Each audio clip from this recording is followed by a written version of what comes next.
Hey, everybody, and welcome back to another international panel talking about why getting our nations out of the clutches of the World Economic Forum, United Nations, and WHO and other said organizations is not an insane discussion. And we have got an incredibly illustrious panel of people joining us tonight here. But first, guys, I want to make sure that you guys all take a moment to give this a like, subscribe wherever you are tuning in for to watch this.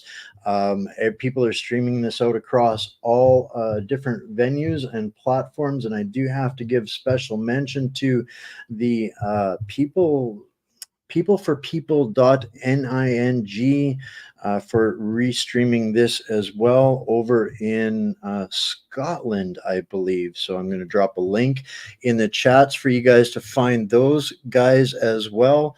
This is truly an international effort, guys.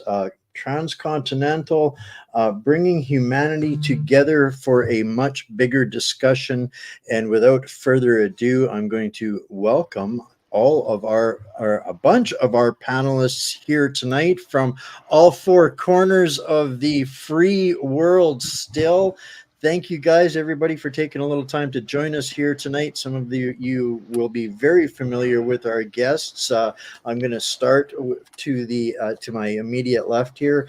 Todd Callender, your reputation, we were talking about this, precedes you everywhere. Your battle against evil and tyranny and the dark forces is much appreciated, and many of us reference your work all the time. Odessa Orlewicz from LibertyTalk, Canadian podcaster and visionary extraordinaire. Monique Lukens, activist of infamy and the force of nature herself, Dr. Rima Laibow. Thank you all for joining us here tonight for another round of Let's Get Us Out. Yeah, that's right. Fastest way possible. How is the fastest way possible? Well, you're a legal expert and a man in the know, fighting this fight from a higher level. Yeah. And that's one of the interesting parts of these panels is we get to hear from people that are fighting this beast from every angle and direction. Todd, tell us, where do you think the fastest exit ramp off of this psychotic death train that we're on is? If we had an executive, and this gets really complicated. Let me put it to you this way: if we had a real president, when President Truman signed on to the WHO, he made a caveat that we will join this only subject to all such things coming out of it being constitutional. So that was actually filed. The point of which is it needs only then an executive to say this is unconstitutional, and that's it. As well, it should, by the way. The people that did this, if you can call them people, were very clever, however, not just from a legal perspective in every way, but they first suspended the Constitution in the United States, and then they suspended human rights. So they shortcutted the ability effectively to do that, to suspend the Constitution, but the power rested in the executive branch when that happened. So if Mr. Trump was in office and he defunded it, that was one way to do it. But they could just declare it unconstitutional, and that would be the end of that. And I think where we actually sit today, given that not a single member of the executive office in the cabinet, not one, has a valid oath of office, not a single one, and in reality, Mr. Biden has already abandoned the sovereignty because he went to Mexico City on January 10 of last year, and he made the Declaration of North America. That is the declaration of the dissolution of the corporation, the United States of America, Inc., per the Organic Act in 1871. So it seems to me that Mr. Trump, in one way or another, could in fact serve this purpose. He could say, I'm the president of the Republic. I have been since whatever time he declared the Insurrection Act, as I think he did in 2021, if memory serves.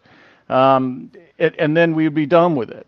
But I don't know if he's going to let us see exactly how bad this goes before everybody in the United States, Iowa first, New Hampshire second, says every county, we want you, please, come and rescue us. Yeah, there's a couple of things in there that I think we're going to have to pull a Jen Psaki and circle back on. Uh, for sure. Uh, but Odessa, this will probably be one that you ticked in right away. Todd, you speak about the Constitution and the power that it holds in America. This is one of those things. Although we have the same oppressors, we don't have that Yeah. constitutional protection up here in Canada. Charter. Did Right, your charter even get properly executed? So you have no rights. Odessa. According to Trudeau and also Bonnie Henry, who's the health authority here in BC, our charter is as good as toilet paper. Oh. A lot of people would like to argue that that's not true, but they're just lawless up here. Yeah.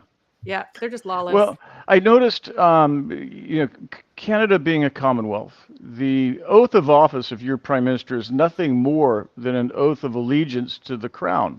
So my understanding is that Canada's independence was never ratified. My understanding is Australia was never ratified. So, in fact, you're a colony. Mm-hmm.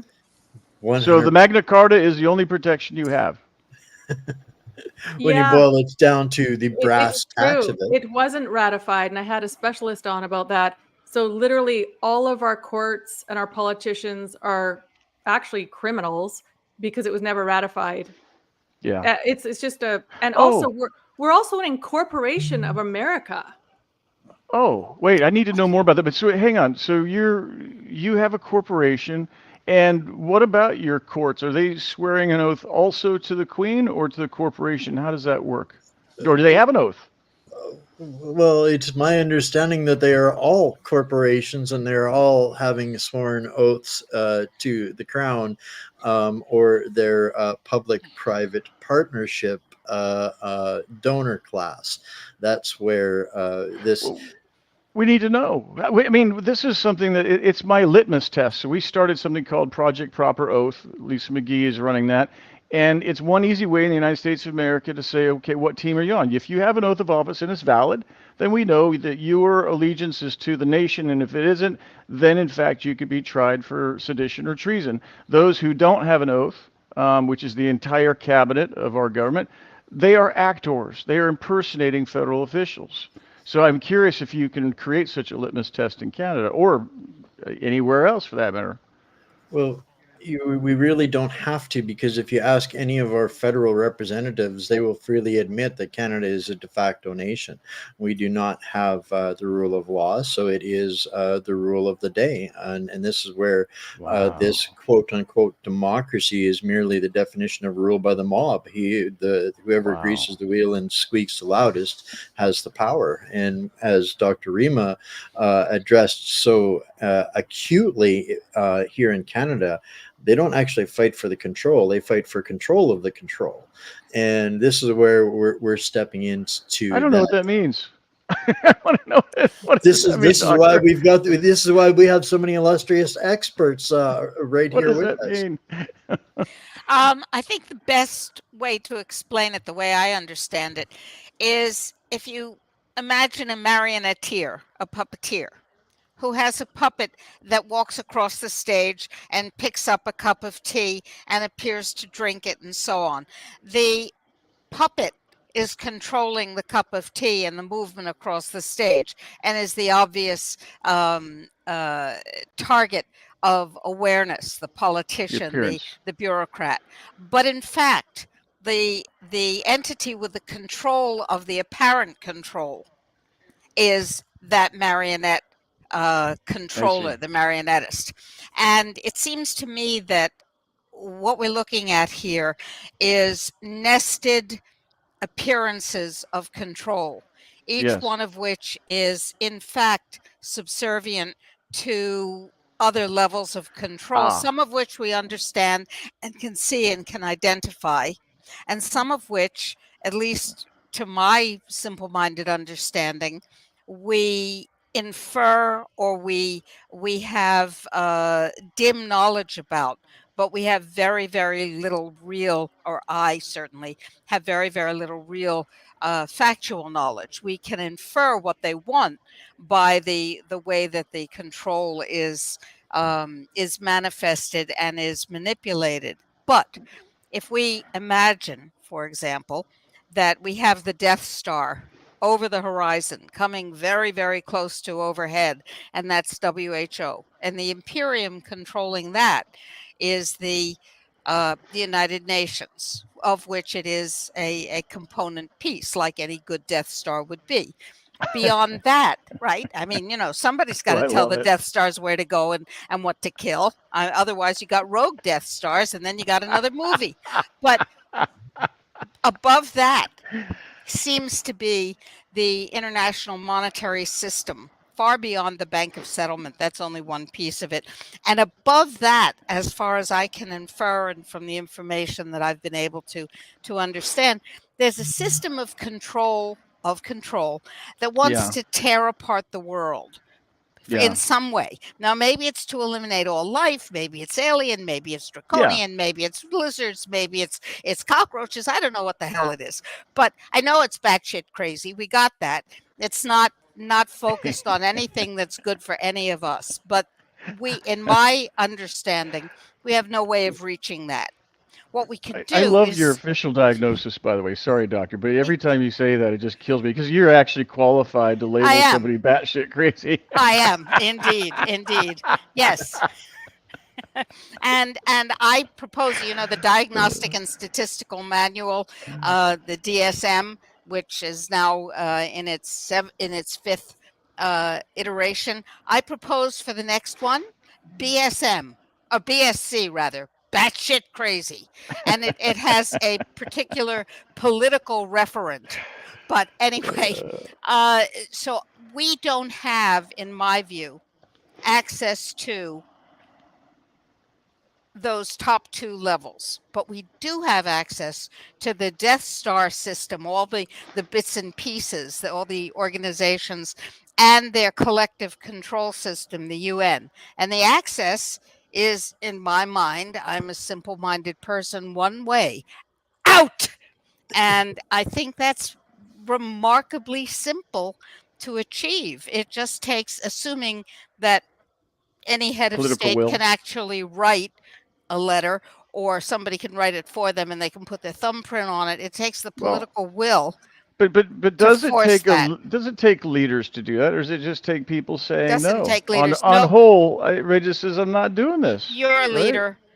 Odessa's a leader. Monique's a leader. Wayne's a leader. I'm a leader. It takes the citizen leader to say, don't you dare, and force that. And notice the middle word. It takes the citizen leader. And that's, if we don't have that, we are doomed. Well, I'd like to get Monique to chip in on this here, but I think that Dr. Rima is right in that, this taking responsibility for leadership for the environment that we're able to impact and influence has created a situation where the number one priority for these moneyed few class that are the top of the string pulling class is us.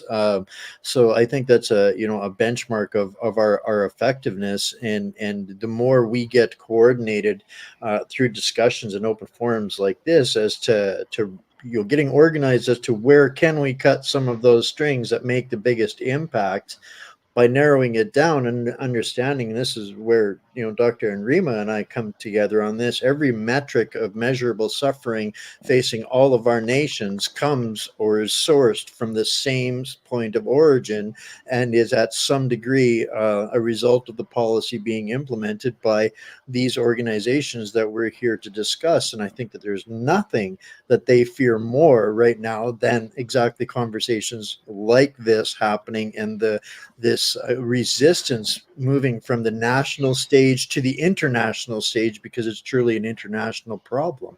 So they don't care. They don't care about the conversations. What they care about is the actions that people then take, the resistance, which is the second part of what you said. We can talk until we're literally blue in the face. They don't care. That's okay, until they cut the internet off, and then we can't talk at all. But we can, it's the resistance that's causing them the level of concern and the furrowed brows and the unhappy faces as they say, well, we have to consider the alternative that perhaps that we will not have the pandemic treaty, and perhaps the international health regulations will, and they're putting out videos of this,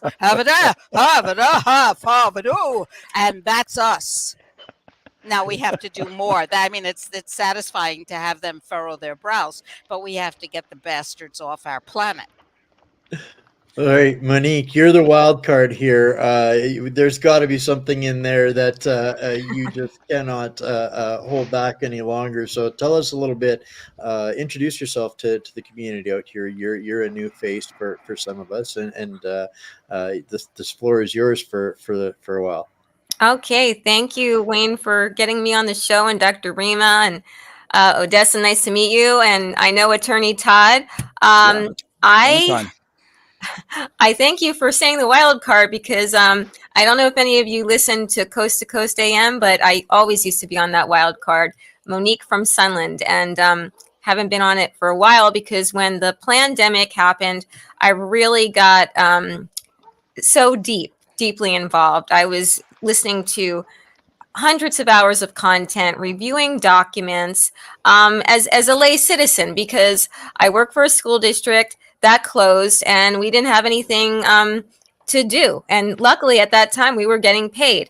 But while people were watching Netflix, I was watching people like Dr. Buttar, God rest his soul. Who else? Carrie Madej, Attorney Francis Boyle. Who else? He's running for president. I'm not sure how he can be doing it, but he ran for Massachusetts senator. He was married to Fran Drescher, and we'll get to that. Do you know who I'm talking about? What is his name? No.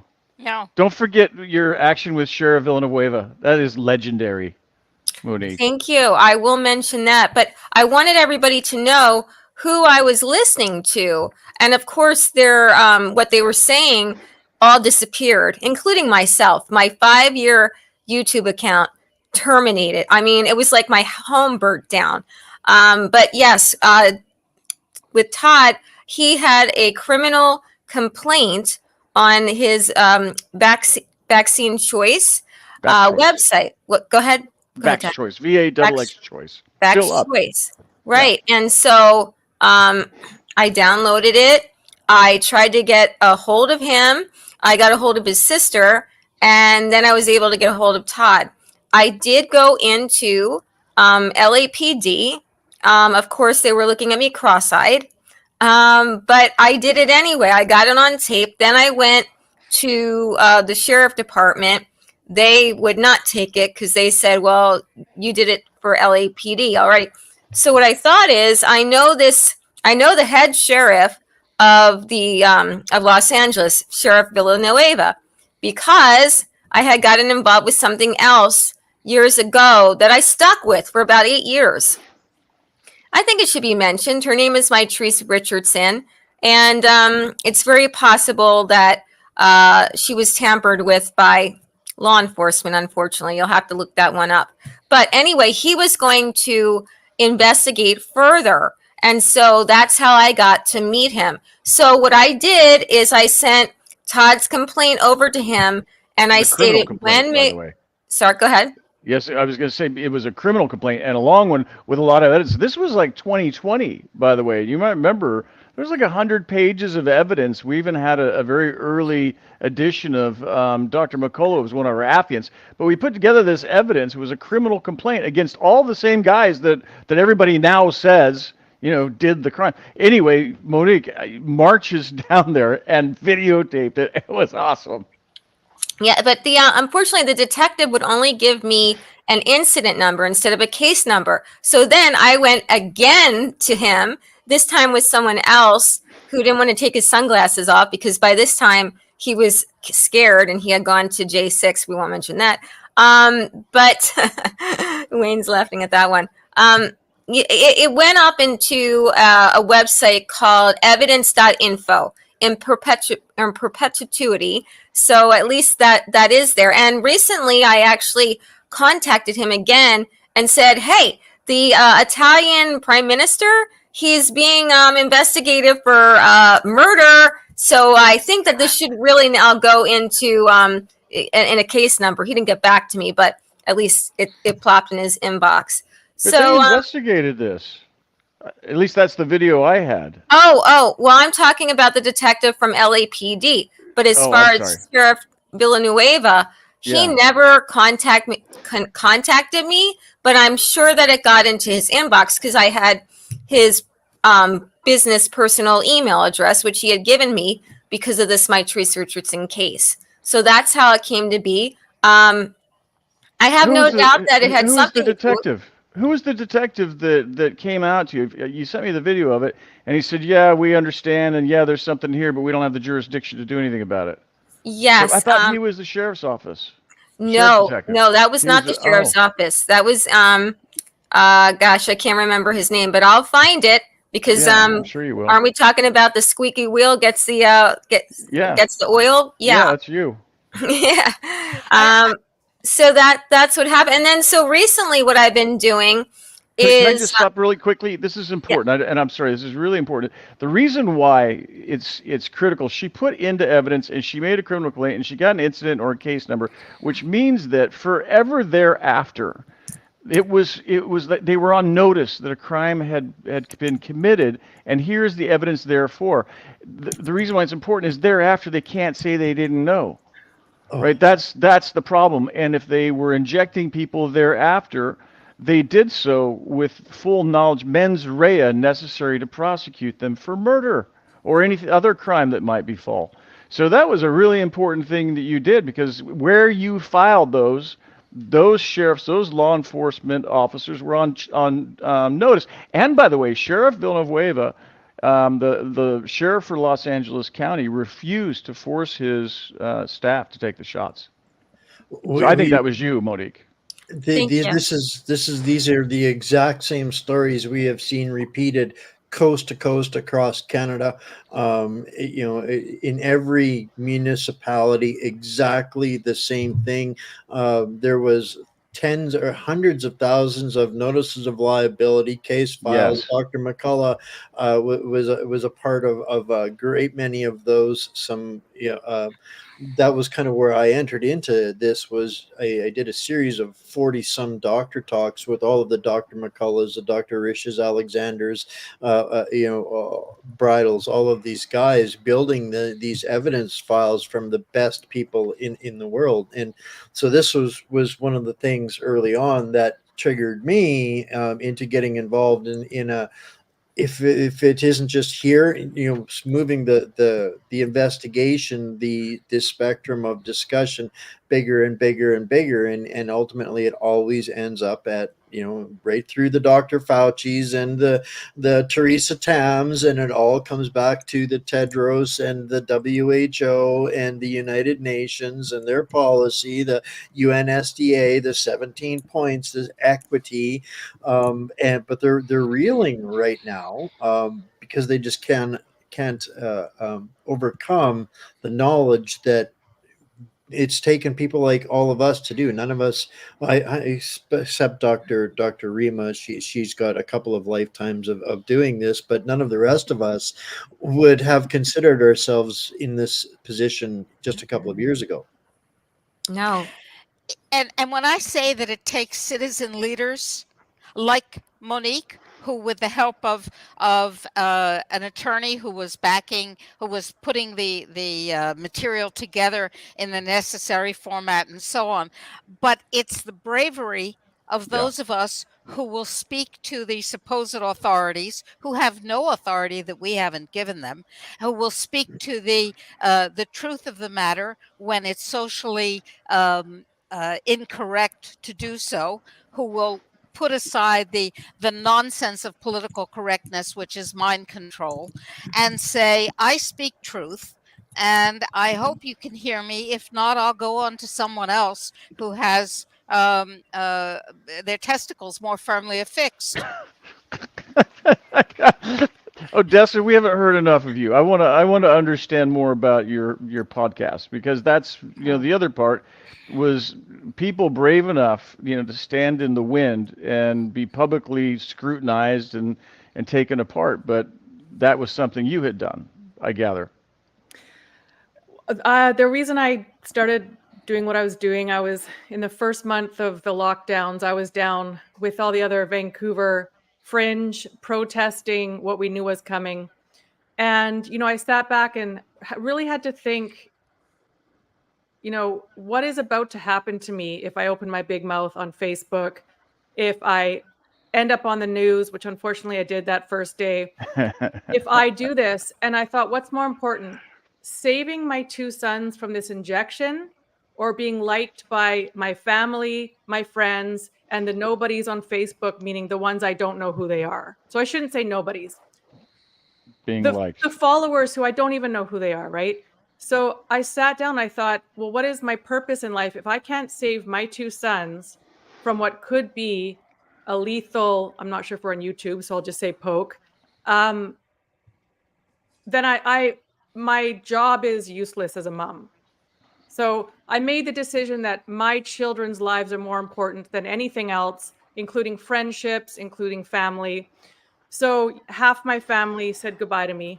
Like, wow. No Christmas, no Thanksgiving, no phone calls. Wow. But you know what? I've grown so much as a person, and I've gained so many smart friends. And now I know some people in powerful places where I'm now feeding them info. The future premier of BC knows a little more because of us. When I say hopefully cool. The future premier of BC, running for the Conservatives.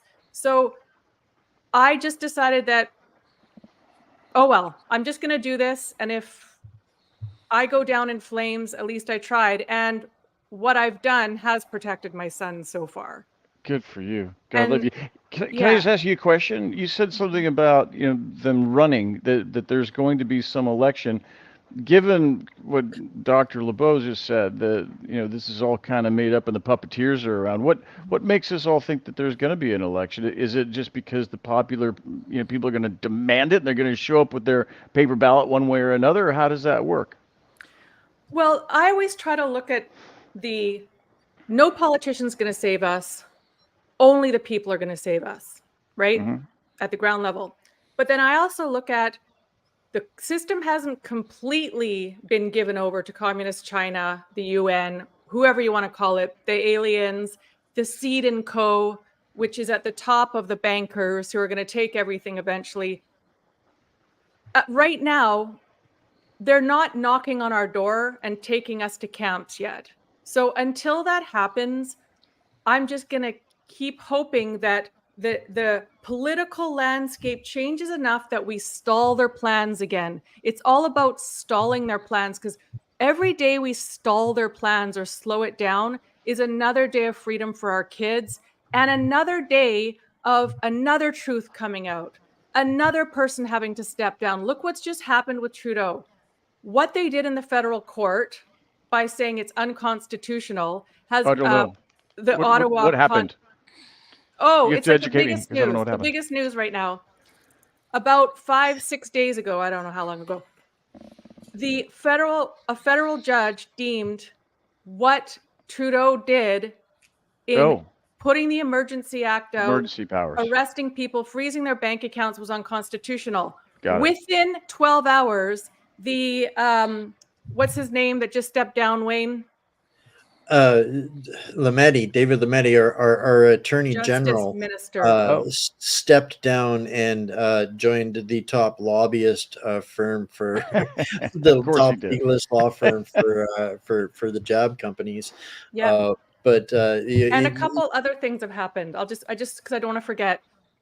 One of the main freedom fighters at the convoy has just said they're starting to pay out people whose bank accounts were frozen, and to hurry up and become part of the lawsuit. I put that on Twitter if you want to know how to do that. If your bank account was frozen or you were injured, you can join this lawsuit. They're starting to pay people out according to this freedom fighter. And Alberta, it's not enough money, but the healthcare workers who were fired for not taking the vax just won a lawsuit, and they all get, it's awful, $5,000. But Wow. they're saying that shouldn't have happened. So things are happening across Canada. BC, no, we still are living in like the most dystopian part of the country, I think. Wow. Just Well, want to at say, least they've made it all I better. let TD Bank know, I'm a customer of theirs, that they owe an apology because they're the ones that were dealing with, I believe, with the GoFundMe account. Absolutely, TD Bank was involved. The Canada branch, not the United States. And when that first happened, I did tell them, I said, I'm very upset about this. And I asked to speak to a supervisor, and then she said somebody above her was going to call me back. Never did. So when I heard about what happened with Trudeau, I called them up and I said, I want this on record. I hope I'm being recorded. You owe an apology. And so just like you're saying, every little bit counts. And I remember the first time that I had called, they had no idea what I was talking about. This time it seemed like maybe they knew. So that was good. Wow. And I just want to say one more thing because I don't want to forget. We have somebody in here commenting, how long do they poke the bear till somebody actually really does something? I think it's so important at some point tonight, Wayne, we talk about Texas because what's happening there is so huge. And I was interviewed by someone else today who's in the know, apparently. And I said to him, I've just decided to go to Texas. I want to actually live stream what's happening. Cool. And he said, you might get blocked when you get there if you go to the Mexico one. He said Arizona you might get in, but it's so big what's happening in Texas. He said the Fed might actually block people from going in. He also thinks there's going to be a false flag. And I'll tell you a quick theory. I don't know if he's right. He says the reason Biden's letting in all these people is because we know a world war is coming and he wants to conscript all those illegals to fight in the war because they can't get enough people to sign up for the army. I don't know if he's right. I haven't even thought of that theory. I don't think so necessarily. But do you think it's safe to go down there as Canadian journalists? Because I want to. Well, define safe. But I won't get arrested? Well, yeah, who knows? But I just wanted, you said something about a kind of a false flag thing. One of our researchers just sent this to me. Role player registration for a Georgia X-Eval 2024. They're hiring National Emergency Response Training crisis actors. Again? Yeah, here we go. So, whenever they do that, there seems to be something that they launch at the same time. So whether that's Texas or they're going to, do it elsewhere. In Georgia also happens to be where the CDC keeps their Ebola stuff. And we're already in a Marburg pandemic, the second one, by the way.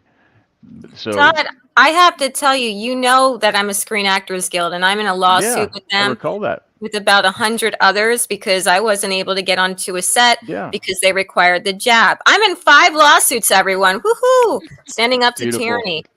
Group lawsuits for 4 of them. But I wanted to state that a lot of actors were very nasty when I was speaking up about all the things that I knew, like the whole BLM marches. I mean, there's footage where the person on the ground, I don't even want to say who he is, it causes so much controversy, he's missing his right leg. Come on, look at the footage. And so, but automatically it's like, oh, this is racist. This is da da da da da da. And I just gotta wonder, is it because they're completely because he's missing his leg? Wait, no, you can't. You gotta go back. Wait, what's racist? He's missing part of his leg is racist? Exactly. No, I don't get it. No, you gotta come on. You gotta help me develop this one. I don't get it. What was it? A black guy and he's missing part of his leg? George Floyd. Oh, that dude. It looks like his leg is missing. The police officer kind of tugs on the pants, and there's nothing there. And so then he puts it back really quickly. I will give you a link, and you could look for yourself, and you can tell me if I'm kooky, but I don't think so. I'm just calling the shots as I see it. And unfortunately, either people are, we know, or maybe they're being paid, some of these actors, for these different things. In fact, one of the people that I talked to, she's a truther, she states that she saw on what was it? Craigslist, advertisements for protesters marching in those LA. Yeah, so that's a fact. These kinds of things are only going to escalate. This is a manufactured destabilization. These guys are desperate. They will do anything that they can to intervene on any kind of dissenting narrative that doesn't corroborate what they're doing. We're heading into elections in like 50% almost of the world's population this year, and these guys are on the chopping block in an awful lot of them, and this is they're being forced to escalate their agendas. So I think that there is going to be shenanigans absolutely going into these coming elections, because they know that they don't stand a chance. And this has kind of come out here today in Canada, where now they want to meddle with election proceedings here in Canada again, because Trudeau would probably lose party status if we actually went to a fair election coming up. So, and you just call them, right? I mean, in your system, it's not like there's a set date. Your prime minister goes, "Okay, we're having an election." Isn't that how it works? There is an expiry date on his term, but that doesn't expiry. But that doesn't mean that you've got a set date for votes. Like in the United States, I think it's the first Tuesday in November. So I mean, there's a date. It's not like somebody has to call it. But in Canada, somebody actually physically has to say we're having the vote on this date. And what happens if they don't have a vote on that date? Well, or at all. What happens if they don't call the election? At some point, the governor general would step in and dissolve the government. The governor general, who is the crown's appointed representative over top of your parliament and your prime minister, they're picked by appointed by the prime minister and approved by the crown. Yeah, well, we have one here. I live in a Commonwealth country as well, and when medical martial law was rolled out, the governor general was the one that issued the order that said all rights are effectively suspended. Who, by the way, is the person in each of the Commonwealth countries who must write the letter to say, we're not part of your UN club anymore, WHO, we get out. Which is very, at least that's what our research has shown. Now, I would like to cycle back to what you said earlier, Odessa, and I'd like to agree with it on practical terms and disagree with it on political terms, if I may. Every day that we're comfortable, that we are not more perturbed than we perceive ourselves to be, is a blessing and a good thing, and we can be positive and occasionally link arms and sing Kumbaya when we feel so inclined. But at the same time, every one of those days and every one of those nights too is also the time that the other side, which is inconceivably inhuman and inconceivably evil and inconceivably unconnected to anything that we would value and committed to destroying all of it, is marching forward and implementing their plans. Consequently, I would say that gradualism is probably a problem. I would also say that looking at politicians as real forces for change is deluding ourselves. Whether you're in Zimbabwe or whether you're in Canada or whether you're in the United States, it really doesn't matter. I want to read you something, if I may, from the 1830s. William Lloyd Garrison was a libertarian abolitionist of slavery, and he raised the standard of the goal of immediate emancipation of the slaves. His goal was the proper moral and libertarian one, says the author of this, and was unrelated to the, quote, realism or probability of its achievement. Indeed, Garrison's strategic realism was expressed by the fact that he did not expect the end of slavery to arrive immediately or at a single blow. As Garrison carefully distinguished, and this is the point, urge immediate abolition as earnestly as we may, it will, alas, be gradual abolition in the end. We have never said that slavery would be overthrown by a single blow, that it ought to be, we shall always contend. Otherwise, as Garrison trenchantly warned, this is the point. Gradualism in theory is perpetuity in practice.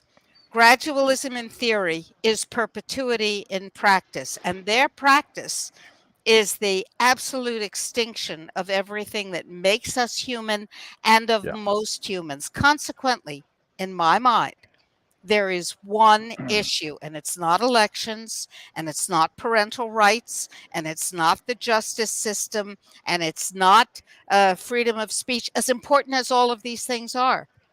It is ending the fealty that will destroy every single social institution and the lives of most of us and the genetics of those who survive, who are allowed to survive, as we become woven into the internet of bodies, per Yuval Harari and the other monstrous beasts. We know how bad, no, we don't know how bad they are. We know how bad we understand the piece of what they're allowing us to see is. And if we deflect our attention to anything else, I believe that we are colluding in our own destruction. Now, those are very, very strong words, but they're words that I literally believe to be true. In my mind, there is no other issue that reaches the level of paramount importance that developing the political will to extract us from this death system does. And I find it puzzling that people would rather not think about that. I don't know why. Because it's not hopeful. Oh, but it is. But it But it could be the way that you frame it. But this is the follow-on to a conversation you and I had some days ago. And it really hit me like a ton of bricks. That the reason why you find people down to their last dollar, and they go into a casino or they go into a gas station, they're buying lotto tickets, is because even though they're destitute, even though they know their next paycheck isn't going to cover their overhead, they spend the money because they hope that they're going to land the right numbers or something. And it shows you the power of hope. And you got Obama himself that had people hoping that the world wasn't racist or whatever the stupid nonsense was, that he was going to lead us out of this thing that didn't exist. And so my point is that we are all, for the last 3 years, warning people, and it's doomy and gloomy. And for those that got the shot, we give them the bad news. Oh, by the way, you've got AIDS because they gave it to you. Oh, by the way, you've got no more immunity and you are a new species. They're just tuning it out, blah, blah, blah. The Supreme Court, when they heard what I had to say, they closed their ears. They said, we're not going to hear your case. So it dawns on me, Doctor, that our messaging must change to one of hope. Because if we're going to rally those people, the masses that are willing to spend money on Super Bowl or Lotto or whatever, I'm not saying there's anything wrong with people that do it, but the ones that are so destitute and continue to make that mistake, we have to rise them all up, is the reality of that situation, because it's humanity itself that must rise. It is humanity itself that must rise. And the really cool thing is, when we do this, not if we do this, but when we do this. Well, it's do or die. This is a do or die mission. Do or die, and then what do we have? We have the opportunity to extract everything that's been inserted into our systems and actually create a humane and humanely focused society in every area. I mean, that's an incredibly wonderful opportunity. I think that's really hopeful. Yeah, it is. Rima, have you seen, I think I showed it like 3 years ago, then 2 years ago, and now there's a video I haven't shown yet. The Canadian government literally is saying they're doing this on their Policy Horizons report. They're saying we are rethinking what it means to be human. Oh, yes. We are rethinking our genetics. Mm-hmm. They say they want to be able to create fake trees, fake food, fake people, fake everything. And they're like, isn't this wonderful? We're going to create fake everything. And they'll achieve it. They'll achieve it. No, have. Have. And I think that Todd is really onto something here, because I speak with people about trauma at a deeper level, and people have been so traumatized by this. If they face reality, it doesn't just destroy their thoughts about the economic system or the political system. It destroys their thoughts about, what have I done to my kids? What have I done to my family? And That. they will fight us to the bitter end, because they cannot accept that they may have done horrible things. Although it was not intentional, that doesn't matter. They cannot accept that they may have taken a part Killed their in kid. in what's happened. And so I struggle often with this. Do I continue to deliver the tough truth because real love is tough and the real truth is not warm and fuzzy, and I don't get an audience because the people that deliver a warm fuzzy feeling and make you feel like you had a warm cup of cocoa, that's who has all of the followers, because that's what they deliver. That, oh, we're going to get them next time, crowd, here's your cup of cocoa and a ribbon for participating. And that's so directly connected to the polarization of the hope of the politics. And this is the perfect poster of that is here in Canada, where we have a petition runs for 30 days, gets 400 signatures to get rid, 1,000 signatures to get rid of one globalist, but we have a petition running for 4 months to get rid of all the globalists, and we can't crack 100,000, because there is hope in getting rid of the one guy that is attached the face of all the misery, pain, and suffering, not the reality, the truth that people don't want to listen to. We have to cut these strings on these other organizations in order to actually protect our people. That's where the real hope lies. We have a psychiatrist. How do we do that, Dr. Rima?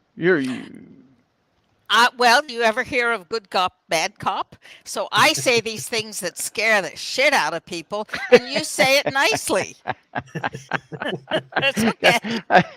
I love your bedside manner. I really do. But I was thinking, as I was listening to what you were saying, somehow this label is obscuring me. I don't know how, but one of the communities that I've worked with over many years is autistic people, autistic children, and their families. And in my view, autism is an iatrogenic disease caused by physicians. It's pretty simple. The epidemiology is compelling. The cure is compelling, and yes, autism is a curable disease. It's not often cured because you have to first recognize what the cause was. Oops, that's a problem. But in helping parents to understand that without meaning to, they had participated in activities and in permissions that caused their children to become severely damaged, and of course damaged their family lives and their own lives thereafter. Working through the grief and the fear and the horrible, overwhelming guilt, because no normal parent wants to harm their children in any way, taught me an awful lot about how to listen to people. I mean, yes, I can be highly offensive, but I actually can also speak effectively and help people hear past their fear. And there are lots of people who can do that. I don't think that that's really the limitation, but we have to understand first what the problem is and I'm almost finished, and I'll let Dr. Thorp speak. Welcome. But in the kind of medicine that I practice, drug-free medicine that actually cures people, you have to find the core of the problem and get it out of the person. This, in treating the body politic, is a little different. We have to get the rot. We have to get the person out of the rot rather than the rot out of the person. So we have to invert the way we think about solving things. It's the opposite of the usual approach, and we literally have to exit. We have to create a mass exit. Was that the MAGA thing? Was it giving people pride in their country again? Is that the kind of thing you're talking about? If I might suggest, Nope. Andrew Breitbart said it best, that all politics runs downstream of culture, and if we don't change our culture, we are not going to change the politics, and our culture has to be demands discussion of real issues, real problems, the real right now, and this is exactly the point of what that binds us here in this conversation. So Dr. Thorp, welcome. Thank you for taking a Saturday evening to join us. You're muted there. Not sure if you can tap your mic there. You kind of stepped into the middle of the firestorm here. Welcome. Well, thanks. I'm happy just listening to this brilliant conversation with you and with Dr. Laibow and Todd and the rest of you. Thank you very much for the invitation. It's a pleasure to be here. You know, I was just cogitating on those eloquent words you just stated. Culture dictates politics. Politics doesn't dictate culture. Isn't that what you said, Wayne? Or basically, no? You know, at the end of the day, and that comes down to like Odessa said, I am still free, damn it. I'm going to live like I'm still free, damn it, to quote Odessa and Javier Milei.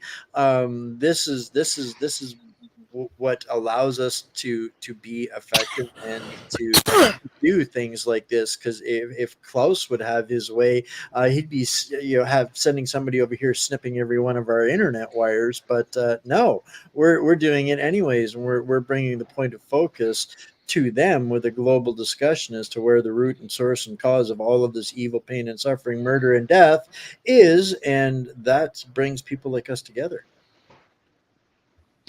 That's the culture that we have to start having. We can't be afraid of these conversations. Right.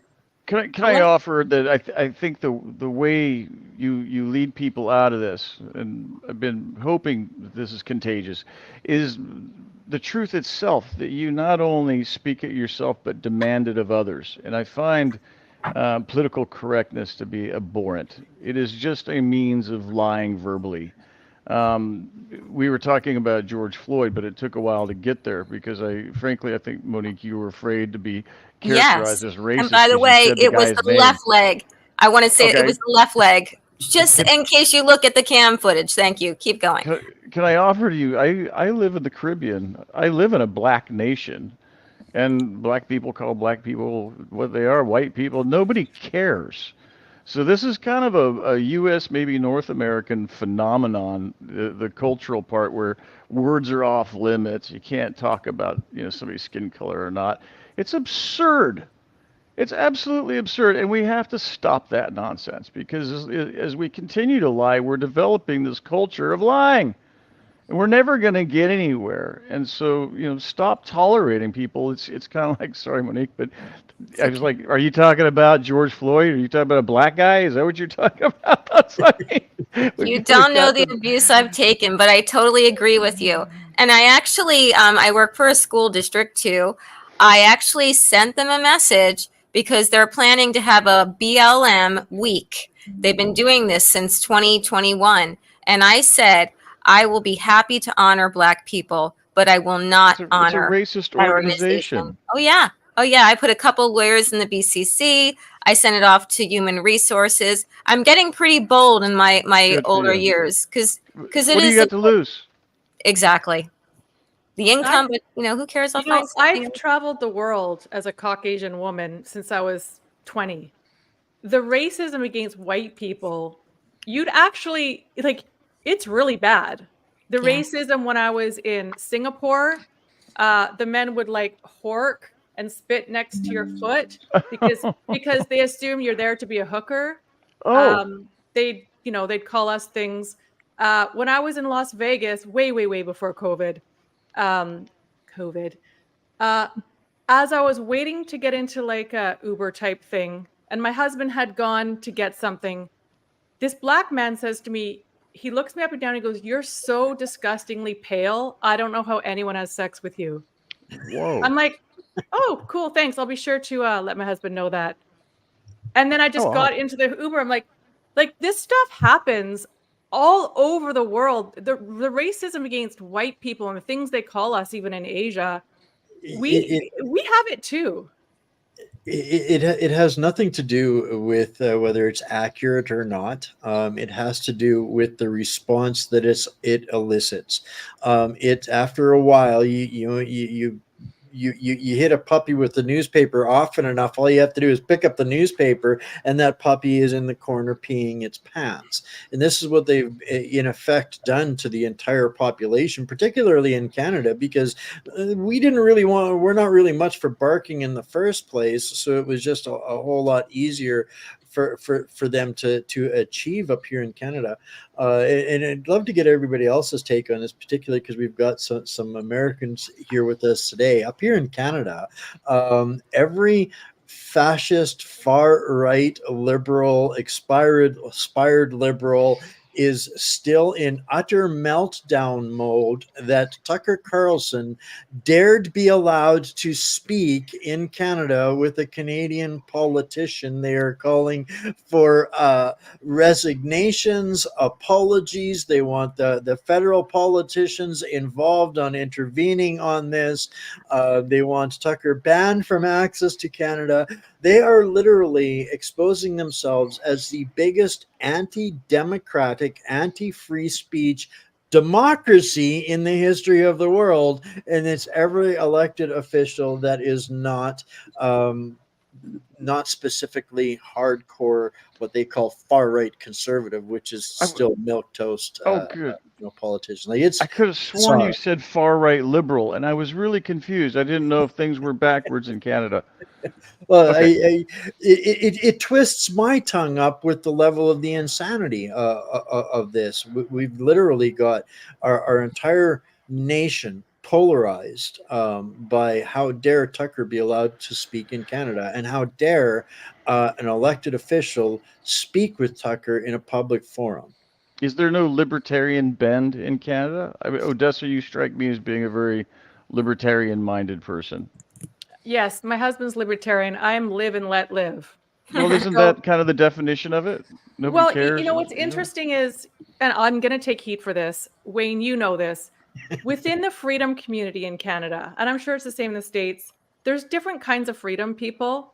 And I consider myself a Christian, but I try to be a little more like Jesus, where like, don't judge, lest ye be judged. Let God decide.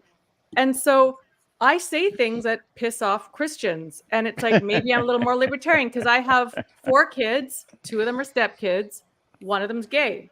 And so I've been very anti-soji. And I say one of my children is gay, and they don't need to be told they're in the wrong body. They can just be gay. And you're attacking the gay kids. You're confusing the gay kids, right? And so when I spoke out about this, there was like 300,000 views on Twitter because CBC interviewed me about it, but they didn't show any of it because they wanted to make it look like we were all assholes, right? I had people saying, nope, I'm not going to say daughter or son because it gives it away. You're a person, your family. Nope, they're not gay. I'm like, no, they really are. They are. And here's the thing. I can be Christian and be like, no, there really are gay people, guys. Yeah. So let's not take this too far. We're just saying, please don't cut their anatomy apart. That's right. But so, yes, I guess I'm libertarian. I mean, I used to dance for Disney before I knew it was Satan. When I was a young girl, I did Disney cruise. I was Cinderella. I thought it was innocent, right? I'm like, look at me. Yay, I'm not a stripper. I'm dancing for Disney. But it turns out I may as well have been, right? So I just think, I'm libertarian. Live and let live. But we need to have local laws so that your dog doesn't shit on my lawn every day. That's how I feel. Yeah, fair enough. Well, and this is an interesting thing because I have a very similar circumstance to that. And in terms of a kid that's confused. And look, they're going to have to figure this stuff out for themselves. But my point in saying this is there's like 30% of the kids are really confused. And that means there's something environmental going on. And you can't blame people for that. Their endocrinology is all messed up. Dr. Thorp, Dr. Laibow, you would know better than any of us. It's what you do. Dr. Vliet, I spent a lot of time with her. She's an endocrinologist, effectively. She's written several books on it. And this is empirical. This is provable. That they're messed up, and yet we're going to punish them worse for their confusion, whatever that may be. So I think it takes a lot of love and patience to get through that. And I'm disappointed with the. I consider myself a Christian. That forget this part. That it really is treating others the way you want to be treated, and we're not the ones to judge. We're just here to get through this school and be as good to others as we can be. So I'm like you, maybe I'm more of a libertarian Christian kind of person, a spiritual libertarian guy, I guess. Well, in Canada, our culture is very laid back in that regard, and so these conversations and have been very difficult to have. Nobody wants to Tucker said it better. It's like having a Christmas dinner at an Episcopalian house. You sit there and you bob and nod and you don't do anything, right? That's been very much the case of Canada. The truth is what it is, and we've just got to confront that. That's all there is to it. In the meantime, as Dr. Laibow is saying, they're killing 50,000 confused people a year, at the hands of the state. How's that? What do you mean, like the MAID program? It is now the in Canada. They're euthanizing confused people. Yes, and they're about to expand those powers in March to the point where teenagers do not even have to notify their parents. They will just be able to profess that they're depressed and they want to go and off themselves. Oh, dear Lord. And this is while, like Dr. Rima was saying, these are the policies being implemented by these entities, and they're just marching along. And in March, they're going to be expanding these so that some parent, I can imagine the first parent gets a text saying, "Oh, your kid was put down at 229 this afternoon. Where do we send, will they care? Well, because listen, there's a few things to bear in mind here. Number one, let us confront the truth that in 1994, the world's nations got together in Cairo, Egypt, and agreed to kill 7 billion people. That happened. They wrote it down, right? This is not speculation. They actually wrote this down, and they built a depopulation. They call it the population part of the UN, but they actually built a depopulation organ to that NGO. So does it surprise anybody, right, that they promote abortion? Does it surprise anybody that they're doing euthanasia? Does it surprise anybody in the United States that Centers for Medicare and Medicaid Services killed more than 1 million people in hospitals? One hospital in Shasta County, California has a record 96% of the people that walk in the front door go out the back door, on a stretcher in a hearse. 96% fatality rate if you walk in that hospital. It's not easy to kill 7 billion people. It's a tremendous number. So you have to do it by a lot of different ways. The shots, the military, suicides, euthanasia, nuclear war. They tried that in Ukraine, lobbing shells at Chernobyl to try and open it up and radiate people. So we can expect this. Until everybody gets off the suicide kick and decides that they don't want to die, or that better yet, decides that they want to live. That humanity decides that we want to continue on as God's creation. That's the hope. That's the message we have culture that we have to recreate. Yeah. But until then, like here in Odessa's province, they're legalizing the state to go to playgrounds and give kids meth or fentanyl. Meth? Sorry, what? fentanyl. They're legalizing fentanyl. How does this work? No, wait. The government's doing now to our teenagers behind our back, not mine. Giving them fentanyl. So yes. What they did is they started with giving safe shoot-up sites all over BC and other provinces of all of them, like all the drugs. Define safe. Because they're not laced with whatever comes in from China. So now like fentanyl. So we pay for all these free drugs. Now they've decided, even though our Maine and Hastings, where I live in Vancouver, like 20 minutes from there, but our Maine and Hastings tent city, like Seattle, grew out of control from 2 blocks to 50. It's like Seattle. What they did is they created just a bigger monster of free drugs and everybody, So they've decided, even though it's not working, now they've decided they want to offer teenagers a place to go to get safe fentanyl, and you don't have to tell your parent.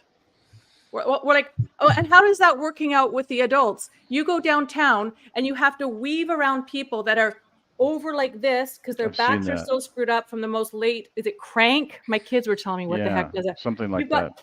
I mean, they're seeing what it did to the adults, and now they're offering it to kids. So if a kid is mad at their parents one weekend, they can be like, I'm going to do something to get you back, and just go get free fentanyl.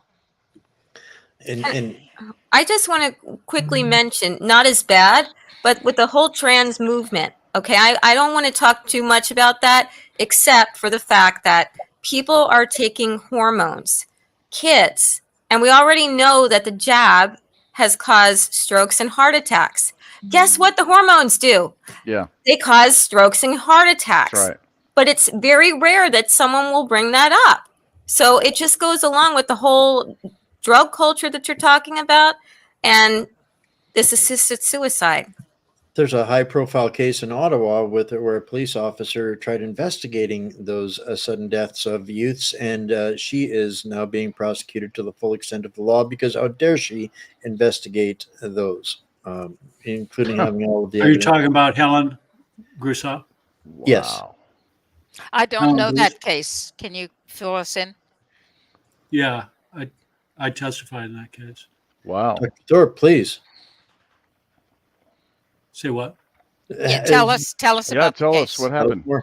Well, they ended up, I had about a 20 or 30 page deposition affidavit with her attorney, and her attorney's name is really brilliant young attorney.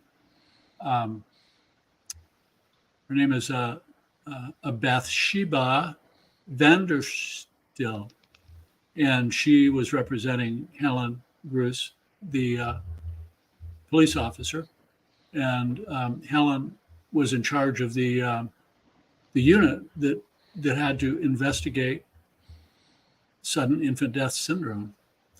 And like I, or like me, or like any other profession, when you have cases like that, you need to go into and investigate the other cases that have been brought forward, and to look at trends, to look at suspicions, to exclude stuff that needs to be excluded, because this is a death outside of the hospital, right? So in the United States of America, I can't speak for up there, that you have a dedicated unit in every major city that investigates the sudden infant death syndrome. They have to rule in sudden infant death syndrome, rule out all these murder, rule out third degree, first degree, second degree, rule out an accidental death, shaken baby syndrome, all this stuff.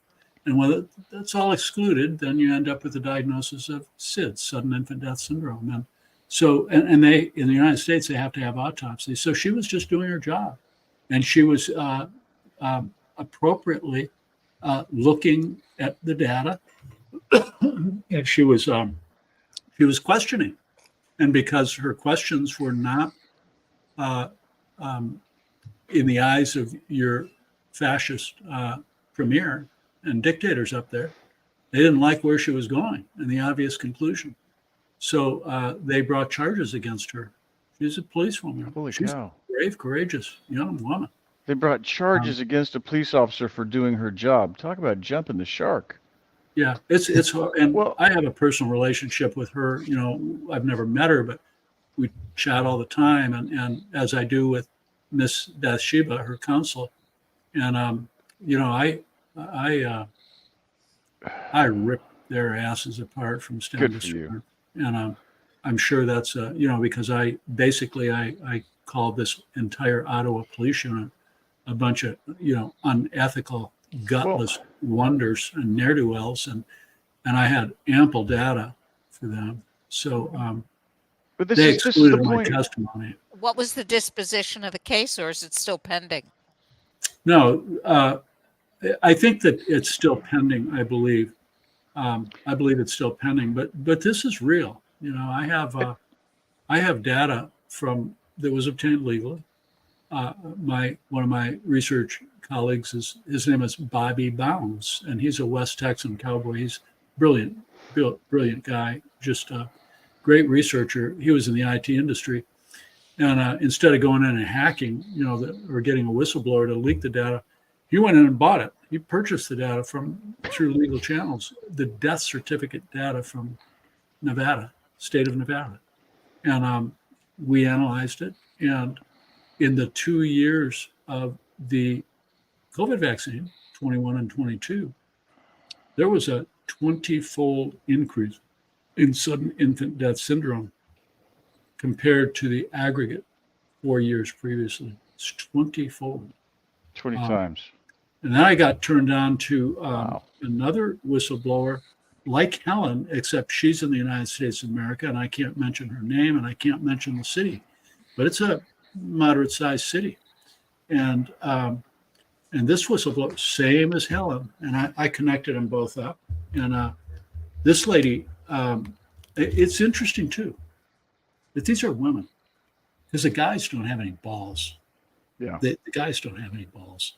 And Yeah. the women, I second that motion. we don't. We've seen it. You're right, Doctor. Except maybe the guys on this panel. Oh, there There you are go. There's three of us. happily there are some exceptions, but in We- general, general. that's absolutely true. So this whistleblower in the United States of America, her unit has investigated 250 cases of SIDS. 250. And these are all pre-COVID, and it was over about a 7-year duration, so you can kind of get an idea as to the size of the city. And she put all the cases together, and she says 50% of those cases occurred within 1 to 2 days of a vaccine, and 80% of them occurred within 1 week of a vaccine. They all know what's going on.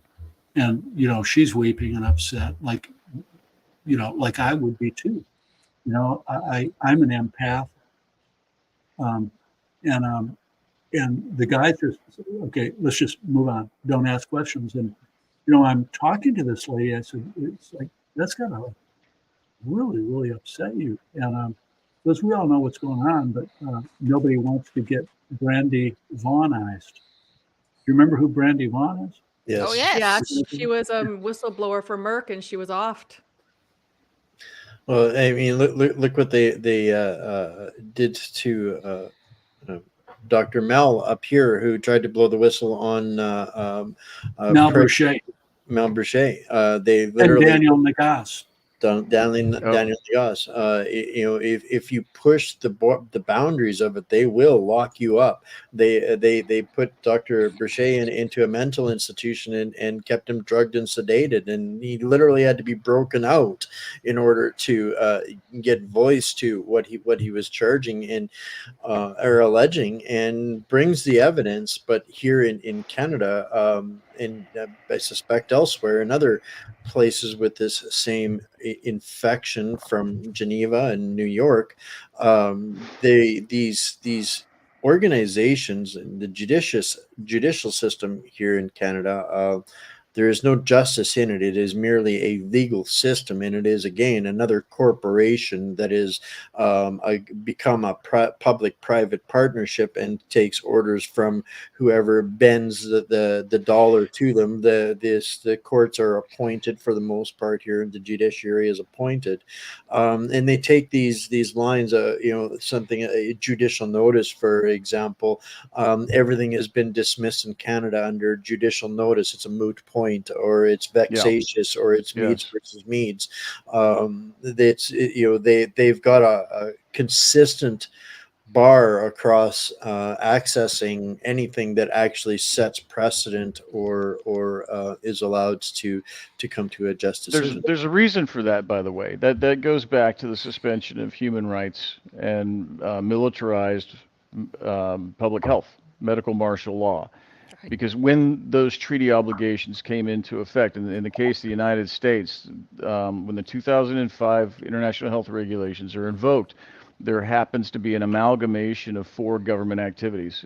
Believe it or not, it's corrections, law enforcement, public health, and the last one just drives me crazy, but it's the judiciary. And we found this in our cases when we filed lawsuits in the federal courts. Mine was the first and went all the way to the Supreme Court. The result was the same in every such instance. The cases were not justiciable. Why were they not justiciable?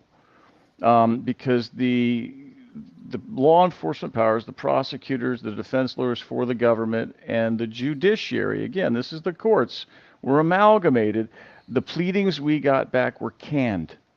They had been working on these pleadings since 2006. They were all the same. In fact, when we got our pleadings back, we were comparing notes. There's 12 other lawsuits. We're all collaborating, going, wait a minute, whose suit was this a defense to? They filed responsive pleadings, not answers. And it wasn't just in the United States. I've seen this in Australia, obviously Canada as well, other places, United Kingdom. It's why, Monique, they were not wanting to accept jurisdiction for your criminal complaint, because they had amalgamized those responsibilities to shut off any possibility of redress.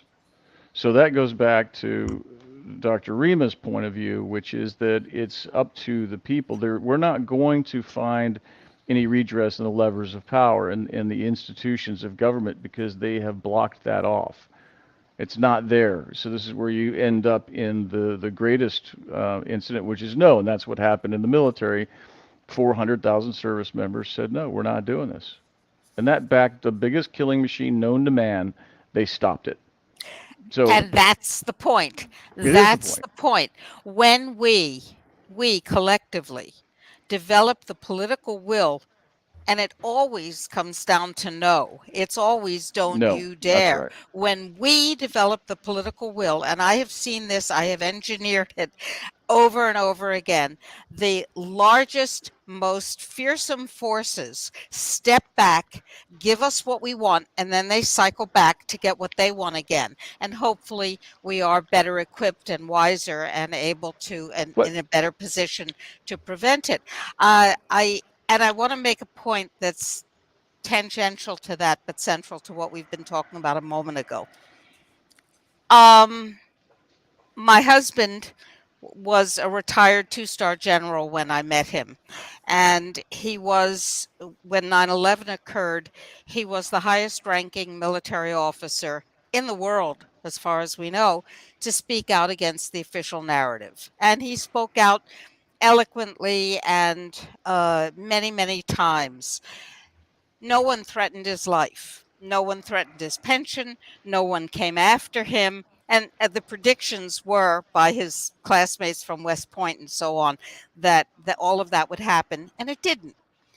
However, he was assassinated when he was speaking out specifically in this area, in health freedom. And one of the things that he said before he died was that informed consent is the defining issue of the 21st century. Now, that's really important. Well, your husband was assassinated? Was what?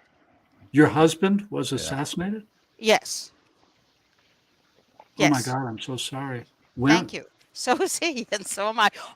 They finally finished him off on his birthday in 2017. It was horrendous. And by the way, there have been 9 credible, very serious, very scary attempts on my life since he was killed. So these guys don't want this central focus. You can deal with this, and you can deal with that, and you can deal with the other aspect of suffering. What they fear is that we come together and we push them back. Can I just add to this? The Romanian dictator that got executed, Ceausescu, is that Ceausescu? Okay, so what was the catalyst there? He's giving a speech, to his captive audience, and the next thing you know, his own military turn on him, take him out behind the presidential palace and kill him. What was that catalyst? Because that's what they are fearing. We need to understand what that was. Right? In 3 hours, he goes from giving the speech to being shot in the back. Well, we know that 5 African heads of state were offed because they said, this COVID thing, it's nonsense. No, I'm talking about something different, Doctor. I'm talking about when the Soviet Union finished. This guy, the head of Romania, kept as a dictator his reins of power left over from the Soviets. And the people said, we're not interested in this. And he went from being a dictator to being dead in 3 hours.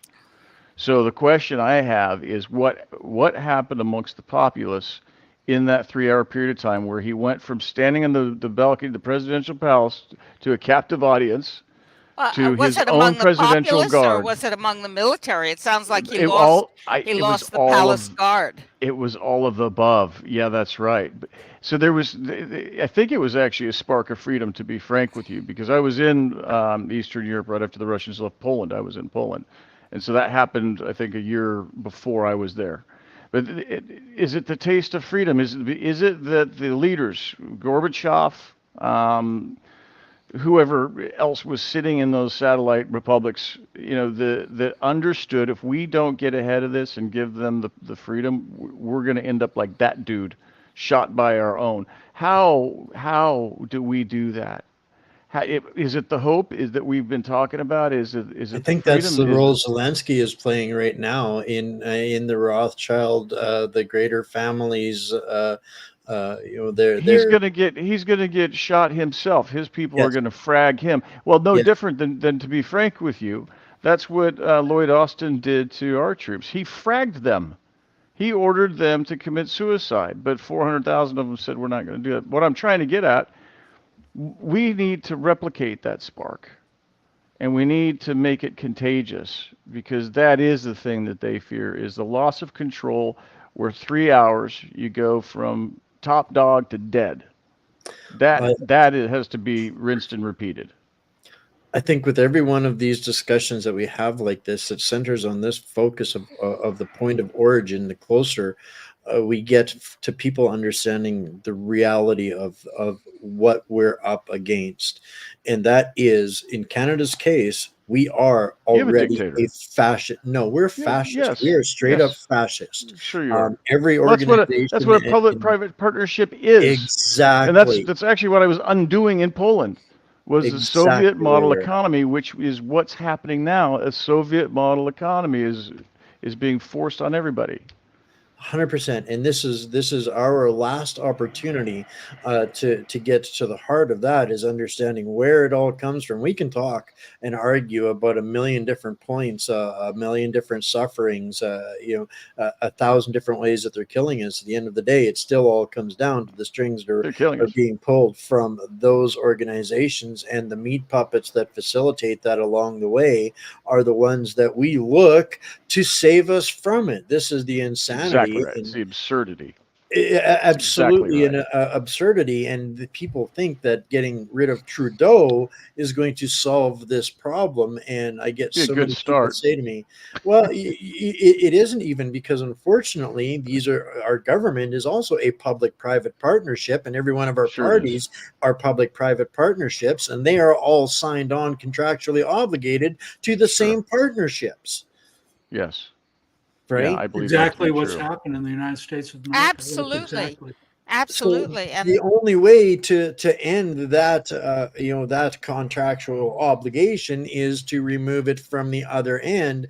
That at the source point, these non-binding agreements that they use to leverage in these public-private partnerships, and then do the things that fulfill the obligations is to hold the people to account that want to be in control, the people that are coming into control. If Pierre Poilievre is going to be the next prime minister, this is the only thing that makes him acceptable, is demanding a removal of our contractual obligations to these entities and unelected foreign bodies that are themselves just non-governmental agencies. So every one of our politicians, from the municipal level to the top, is ceding their authority, their responsibility, their duty, and their representation to a nonprofit organization. This is the root source of all of this, that we're hoping to have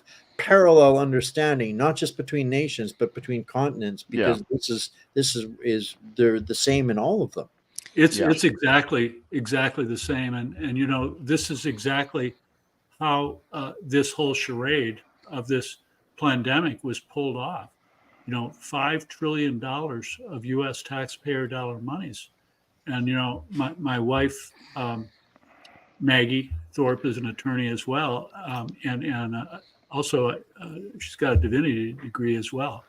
But, we've worked together very, very hard to try to understand how it came about that 60,000 OBGYN physicians like myself in North America were captured, and how seemingly within a year, 60,000 of them, just collapsed, weak-kneed, spineless, gutless wonders. And the way that happened, which Maggie and I proved with a Freedom of Information Act request, was a very blunt, and Maggie just hit gold. She sucked up to those people that were in charge of dispersing that FOIA on the HHS and CDCN. And we just got appointed. We knew the American College of Obstetricians and Gynecologists, a private organization, supposed to be totally separate from the government. And indeed, what happened was part of that $5 trillion in early 2021 was given to an organization called CCC, COVID-19 Community Corps. They dispersed billions of dollars to every thread of the fabric of the tapestry of our nation. And one of the founding members was the American College of Obstetricians and Gynecologists. So we did that pointed. We got 1,400 pages. 700 were redacted.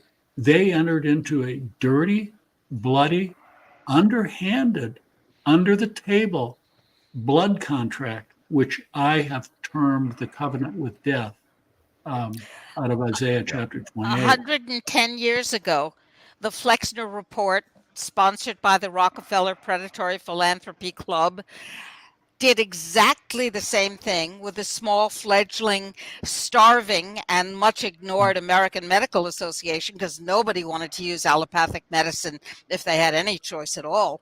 And we have a letter from Flexner, who was the brother of the head of the Rockefeller Institute, by the way. Yeah. We have a letter from Flexner to the American Medical Association saying, don't worry, at the end of the day, you'll be the only guys left standing. We got Right. work to do. So Right. it is exactly, identically the same thing, not just with the College of Obstetrician, Gynecology and Obstetrician. It's also with the College of the American Academy of Pediatrics. Same thing, private organization killing people for fun and profit. On and on and on we go. And again, as important as this is, as critical as this data is, there's one central core that's leading to all of these tentacles of evil. And we have to simply exit it. We have to exit it if we have any hope of making anything right again. I mean, I know there she goes again, talking about the one solution. The problems are many. The causes are singular. And we have to deal with that, or we're just wasting our time while they consolidate their capacity to destroy us terminally. Right now, they're destroying us partially. I think that that isn't working so good. Their machinery is horribly injured, and it's not working very well every time. And we're injuring it. I think that's right, and it's frustrating their mission every way we can. And I keep saying it takes one. Melissa McAtee, she works for me at Clout Hub now. She was a whistleblower for Pfizer. She was a quality assurance auditor, if you can imagine that. And she was a whistleblower. Bruce McGray, FAA whistleblower. Doc Pete, he saved the meatpacking industry in Texas because he went and warned all the meatpacking plants before they gave them tests. So it takes one person to really mess it up. So how do we inspire that? How do we make that something that's really contagious? Because all of us have that ability. Every one of us can do that little frustrating thing at some point in our lives, in our days. And all the truthers around the world, they are. The WEF IHR meeting that happened, I don't know, a week or so ago. The whole thing was about it's falling apart. Misinformation and disinformation is getting in the way of this treaty. Malinformation now. Yeah. So they're like, it's literally getting in the way of the pandemic treaty there, what they call misinformation. Yes.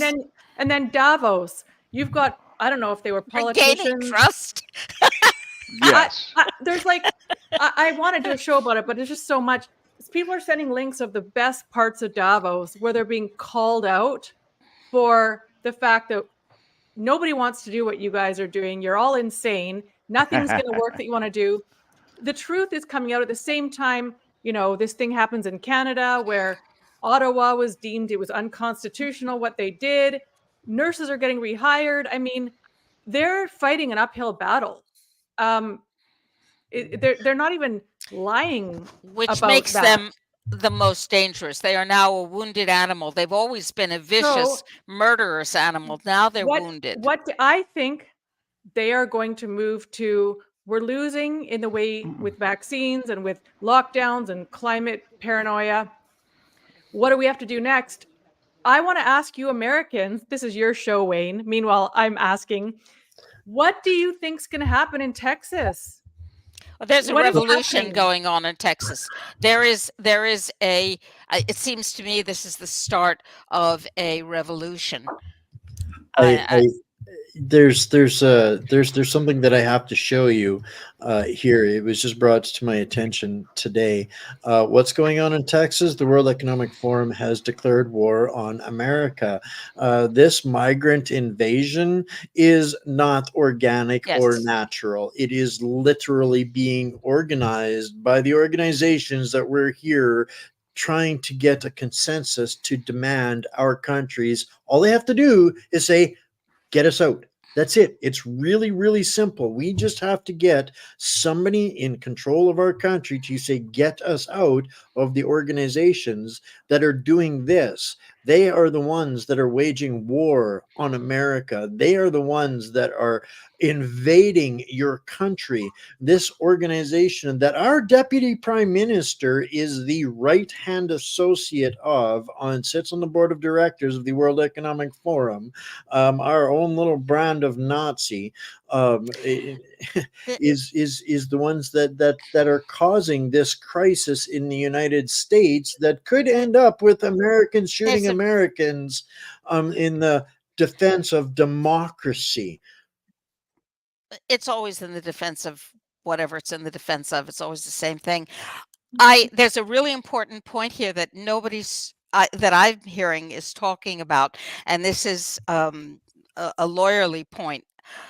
My understanding is that Governor Abbott, who has his own problems, this is not exactly a perfect guy, but Governor Abbott tried to control Eagle Pass and say, no, this is not going to happen. The invasion stops now.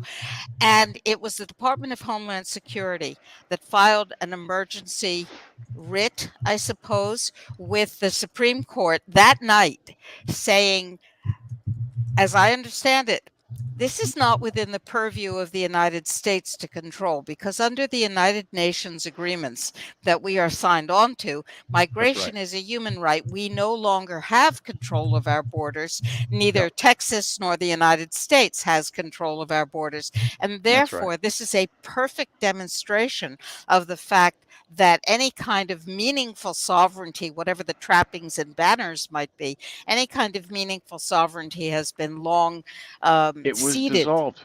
It was dissolved on January 10. I keep telling people this. It's an executive order. January 10, 2023, Biden, Obrador, Trudeau met in Mexico City, and they made the Declaration of North America. That is the end of the border. And then Alejandro Mayorkas, he welded the gates open, and you've got that exactly right. They are fulfilling their treaty obligations. The point, Doctor, is that these treaties were ratified by the Congress. They weren't pure executive action. Some were, but a lot of them weren't. And what they did is they created migration as a fundamental human right. Yes, you're spot on. And therefore, as long as we, the United States, or we, any other country, are part of that system, we cannot say, oh, well, you can't come in. We can't have 10 million people a year. They can enforce their treaty obligations.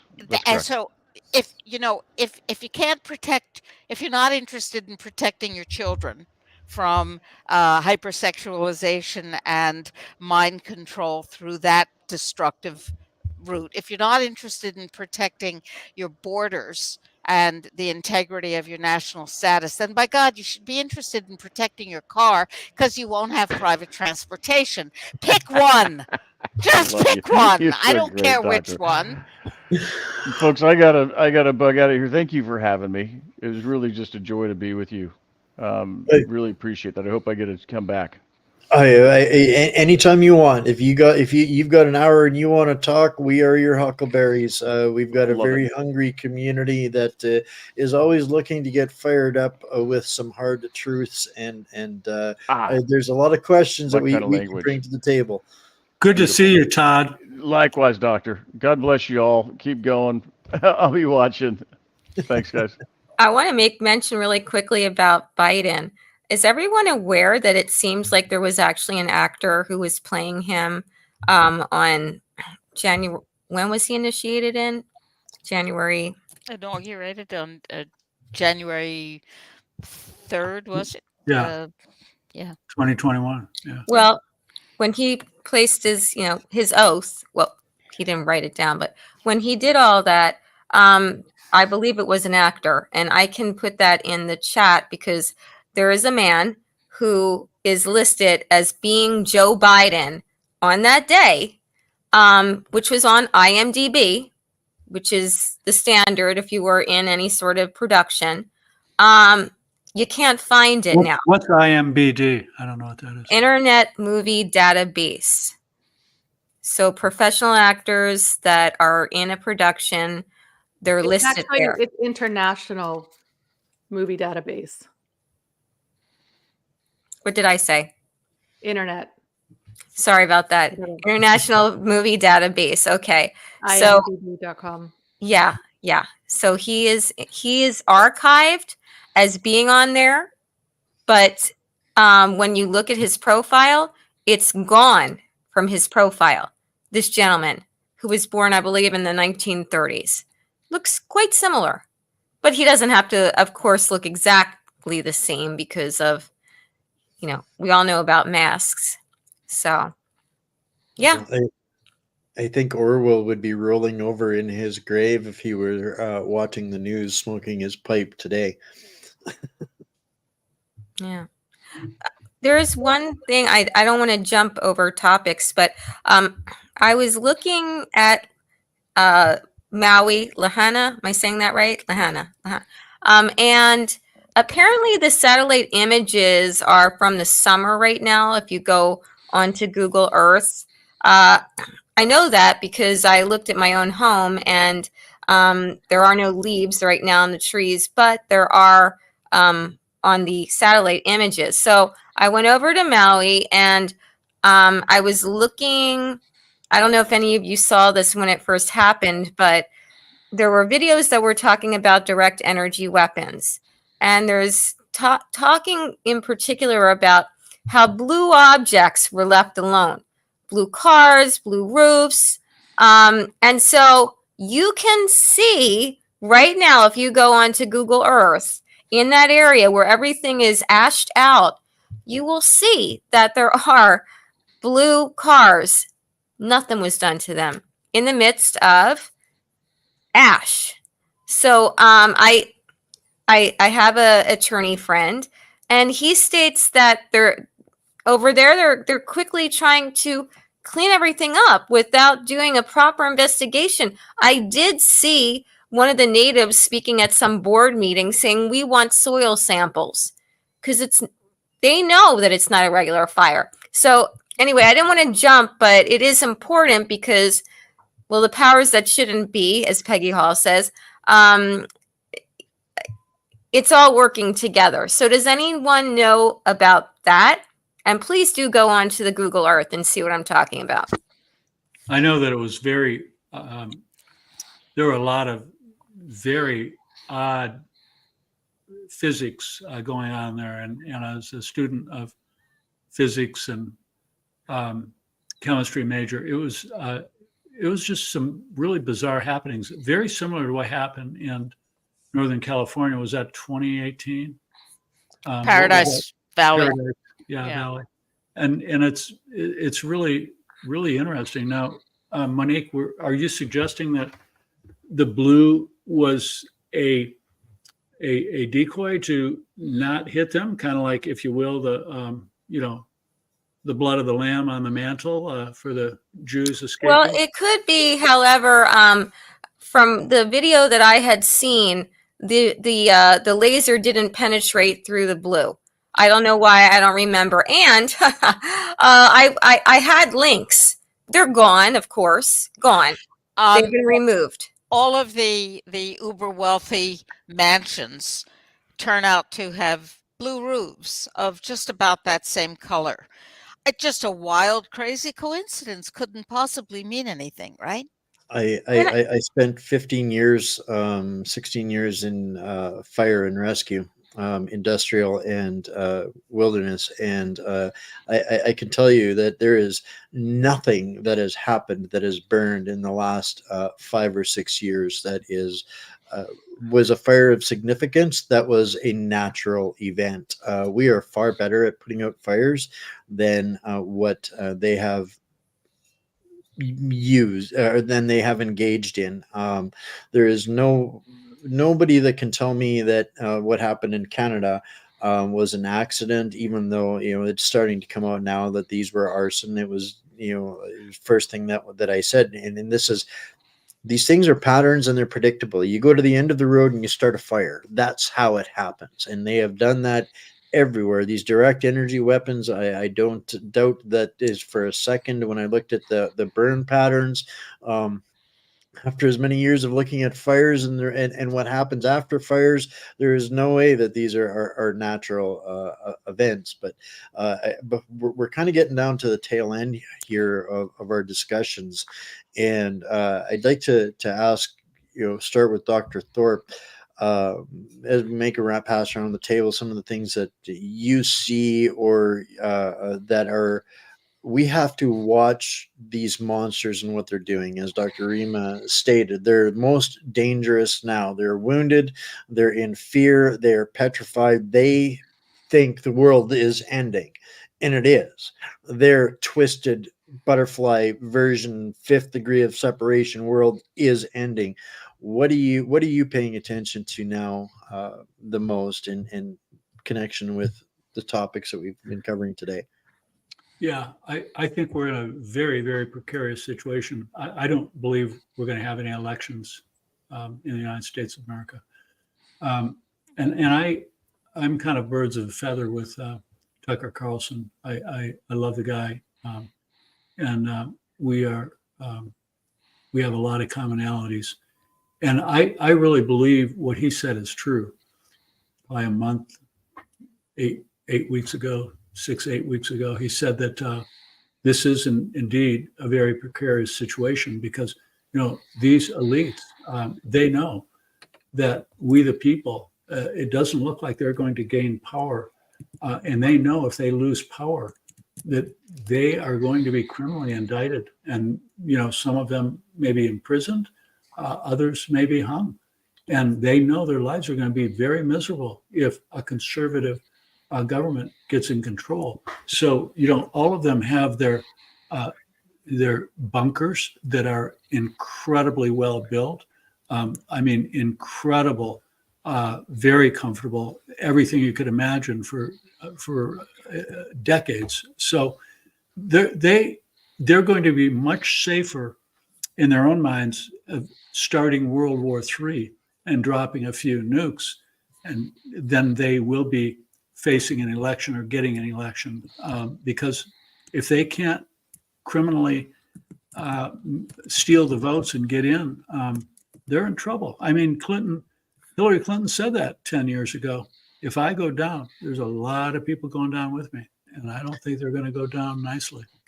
Well, I think that they're hedging their bets. You alluded to perhaps dropping some bombs and regaining the narrative, but I think that we're looking at two arms races going on.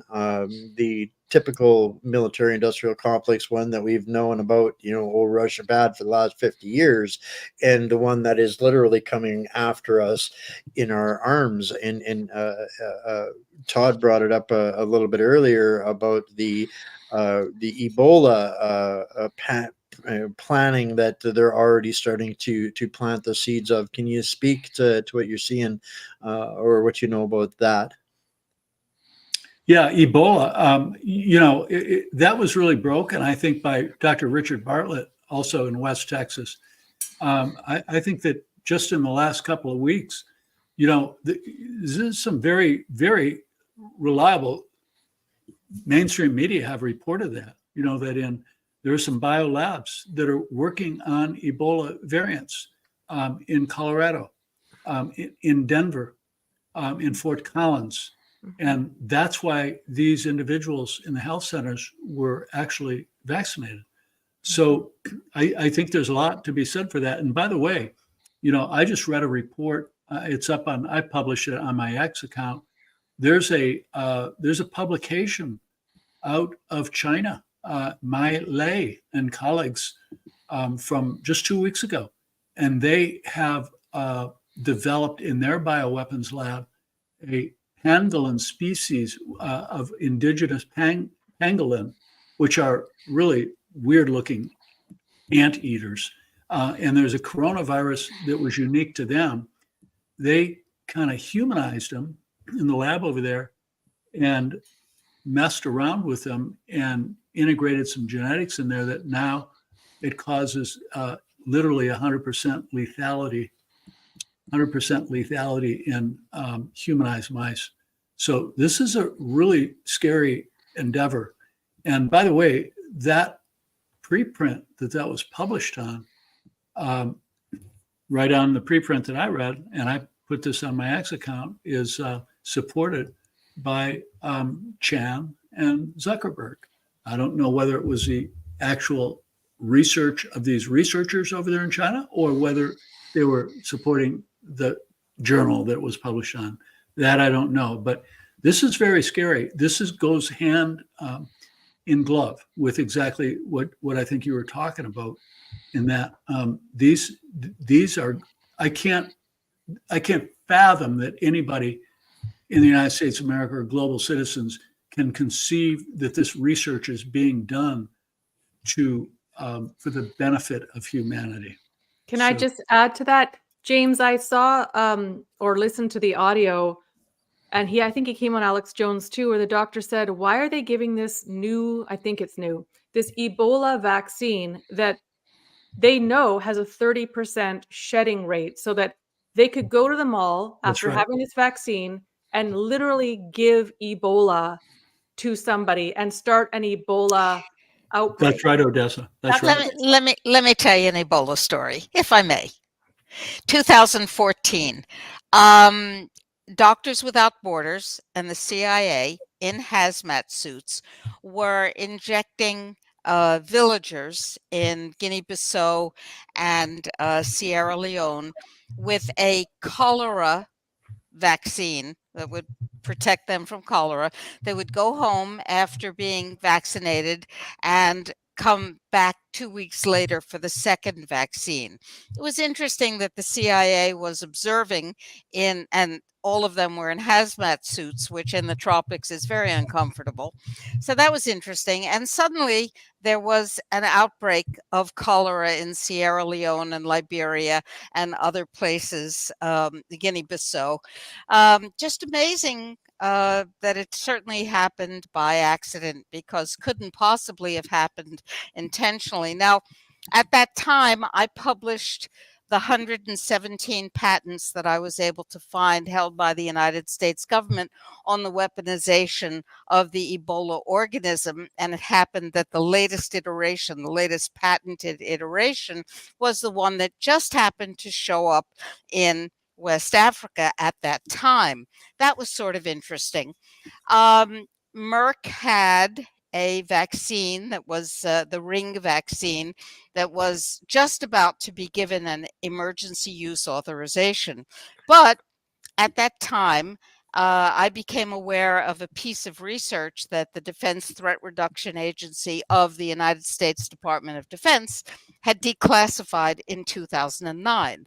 And this piece of research, and I have a letter in my file saying, yeah, we really did declassify it. This piece of research shows that if you take nanosilver, specifically nanosilver at 10 parts per million, better than 25 or 50 or 1,000 or 4,000. Nanosilver, 10 parts per million, specifically one nanosilver better than the others. And you put it in contact with normal cells and with the hemorrhagic viruses, whether it's Marburg or Tal-Karib or Ebola or weaponized Ebola.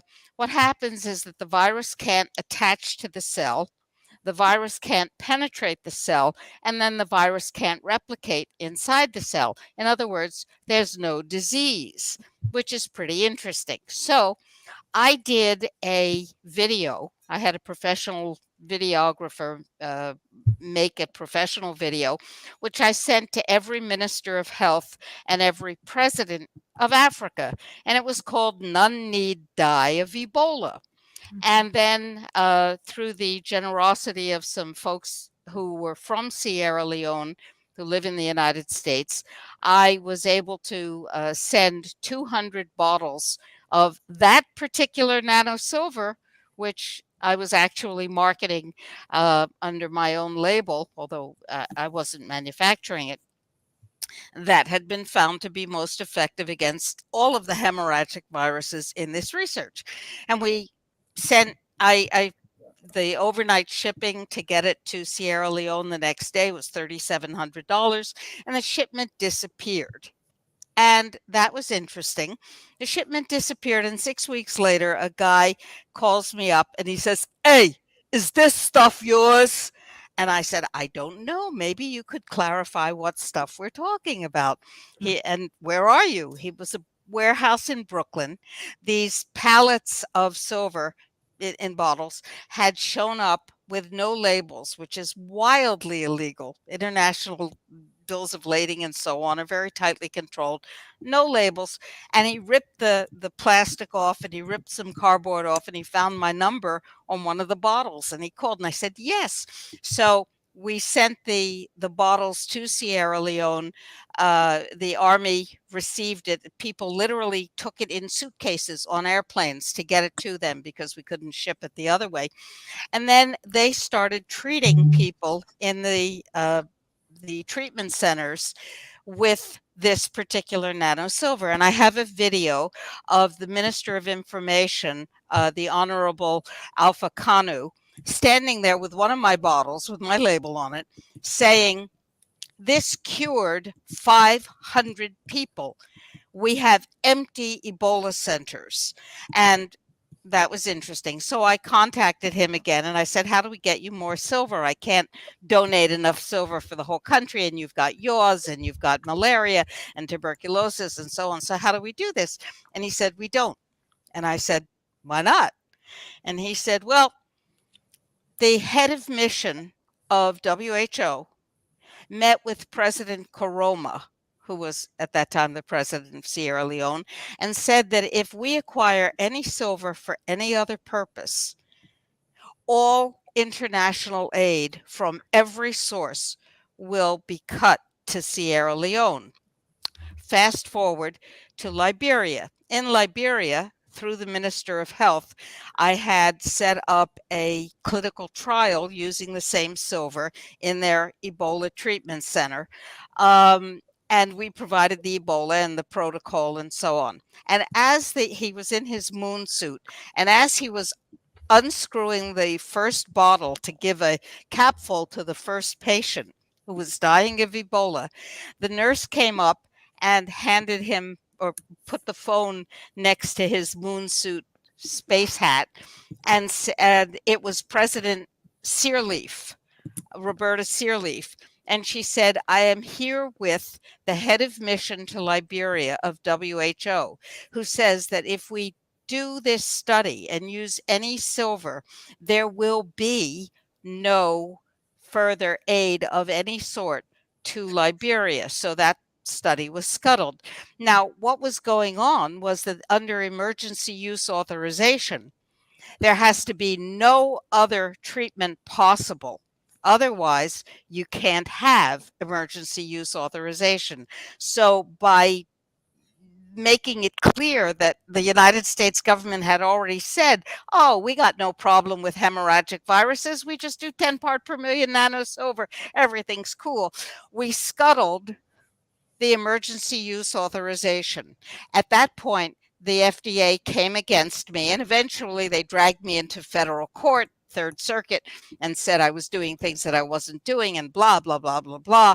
However, the point is that the weaponized Ebola had been released and was intended to be yet another happy genocidal birthday party. There is in Kenema Hospital in the capital of Sierra Leone a biosecurity laboratory, a level 3 biosecurity laboratory. Kenema Hospital has no running water, has dirt floors, has no glass in the windows, and is a perfect place to manipulate weaponized Ebola virus. But wait, under international treaty, biosecurity lab level 4 is the only one that can handle hemorrhagic viruses. So they're using a 3 in a place that has no running water, and somehow or other it might escape. This is such a clear put up job. Anybody who takes any of their pronouncements and their scary talk and so forth seriously has got to be, totally deluded.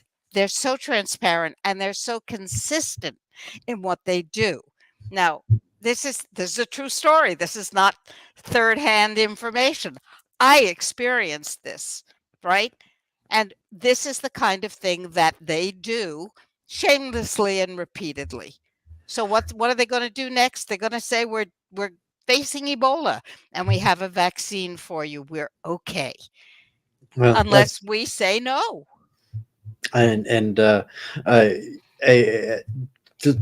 We're at the end of the 2 hour mark here, guys. We could go on for days and days and days, and in fact, we actually have. A few of us are gonna try and get together and do this one more time next Saturday before that's the final Saturday before the petition closes here in Canada. Petition E4623. You'll find all kinds of resources and information for that on preventgenocide2030.org, as you see on Dr. Rima's label there.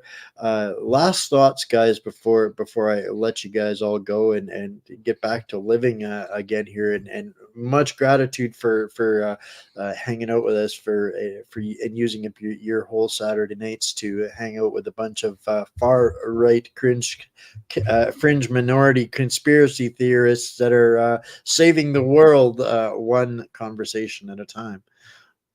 It's a pleasure to meet you all. And thank you for having me, Wayne.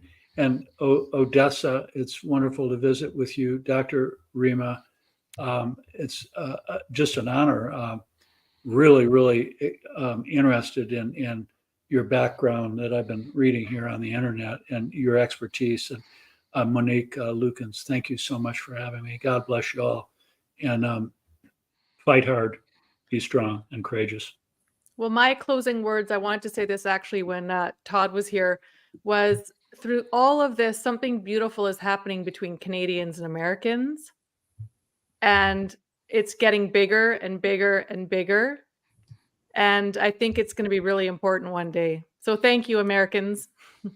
Thank you, my Canadian brothers and sisters. I love you all. I'm going to be up there in Vancouver here this summer. So. Oh, get my number from Wayne. Okay. See, our family grows every time we get together. We got to get together more often. That's the secret, right? Yeah. I'm in that case with Dr. Charles Hoff, the big profile case. So, okay. The attorney up there, just incredible, nice young man. Lee Turner. Lee Turner, right? Yes, he's asking me to cover the story, actually. Please do. And I live right in Vancouver, so I'll see ya. I call him. I gave him a nickname now because we're both hockey nuts, right? So he looks just like Wayne Gretzky. So yeah. I call him Gretzky. Yeah. Call him Gretzky. Yeah. He'll know who you've been talking to. Yeah, Lee's got that case stacked with amazing witnesses like you. So awesome. Monique, where can people find and follow you? Are you on X, Twitter? Where do people track you down? I am on Facebook. God, I've been censored so many times, but I have this group that people might be interested in. It's called Citizens Arrests. And I did that back in May of 2020 because I had it in my mind that we could all make a citizen's arrest. I guess I was a little bit naive because I haven't done that yet, but it would be nice. So that's spelled, you can look it up for the groups, CITIZEN apostrophe S, and then arrests, plural. And then, yeah, I have a Twitter, Monique Lukens, but I really like the citizens arrests. And also I have I can't find the Rumble too quickly, so I won't give you that. I do have a BitChute, and I didn't call it my name because unfortunately someone called my job and said I was a weird anti-vaxxer, and I was off the beat for 3 weeks. So I quickly changed that name because I did need an income, and I am putting that into my lawsuit, by the way. But I'm called Principal Organic Vegan. So that is me because I have been an ethical vegan since 2006. And I do want it to be known because I know a lot of truthers are upset about, the meat and the contamination, and then they're trying to take it away. I do have to state that I know that is being done for nefarious reasons, but I also feel that maybe they're trying to wrap a little confusion in that part because I have been good for over 2 decades. I had a spiritual epiphany, and I do believe that as freedom fighters, we should also consider the animals because they want their freedom too. So that's what I have for you. If I can help any of you up there on your personal missions, all of you, don't hesitate to contact me. Well, I think that we're going to have to get you in for a one-on-one at some point in the future, and get a little bit more into the workings and the nuts and bolts and onion peels with you. I think that there's a lot to talk about, and the more familiar we get with other people, and erase these imaginary lines that they use to divide us, the better off we're going to be faster. So, fantastic. Dr. Rima, last word to you. We haven't talked about the U.S. bills that are before the House and the Senate. Together, they are called the Disengage Entirely from the United Nations Debacle Act. And if you go to preventgenocide2030.org and scroll down the homepage a little bit, you'll find a way to pound on your elected representatives, to the sock puppets, that is, who sit in those seats, to demand that they co-sponsor this set of bills and that they get us out. I believe this is our last chance, because by the time this Congress, the 118th Congress, ends next January, the other side, wounded as it is, will have installed themselves so firmly that we never again will have that opportunity. Is that pessimistic? No, it's realistic. However, we have this opportunity. So this is what people in the U.S. need to do, parallel to Canadians signing 4623 and supporting, whether she's a conservative or a blue-eyed rabbit, it doesn't matter. Leslyn Lewis is bringing this to the Parliament, and this needs massive support. But all of that being said, all power devolves from the people.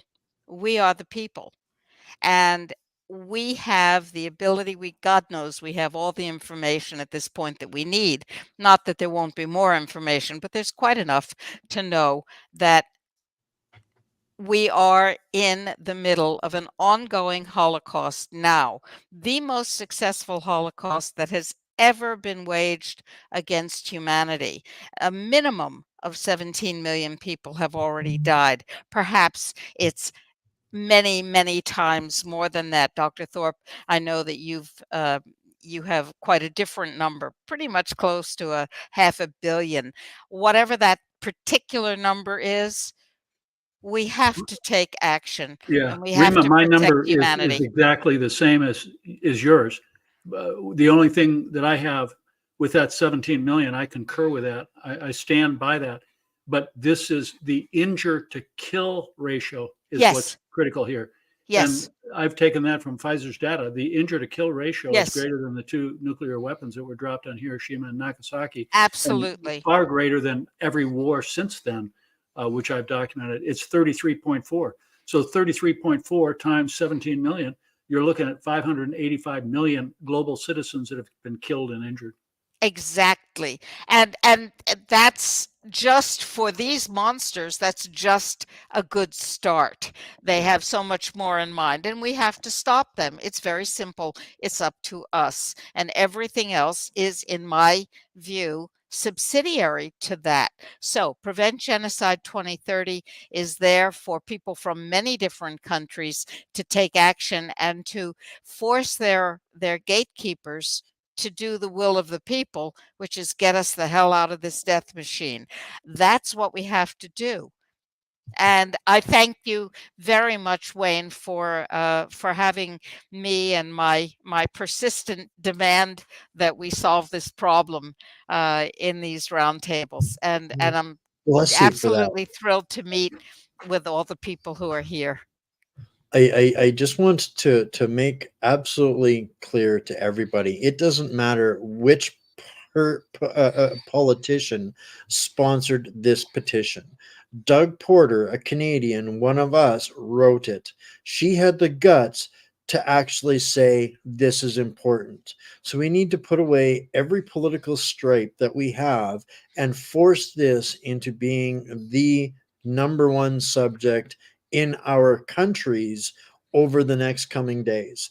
It doesn't matter if we don't stop these guys represented in this petition, there will be no happy tomorrows. But like you said, you know, this might seem really bleak and negative. It's not.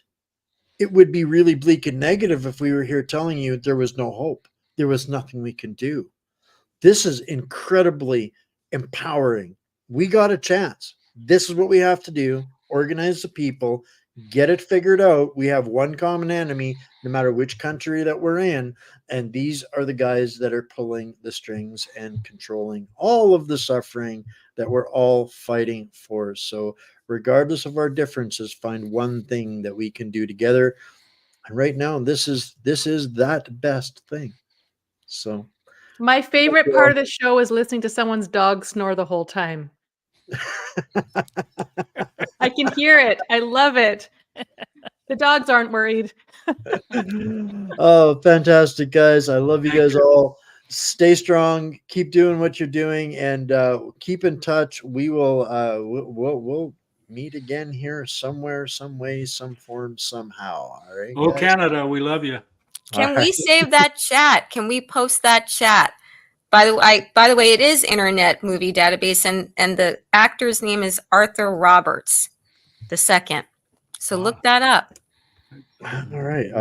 I will. One last gold nugget. I can drop this into the chat for everybody, and see that the platform that just keeps on giving. Right, guys.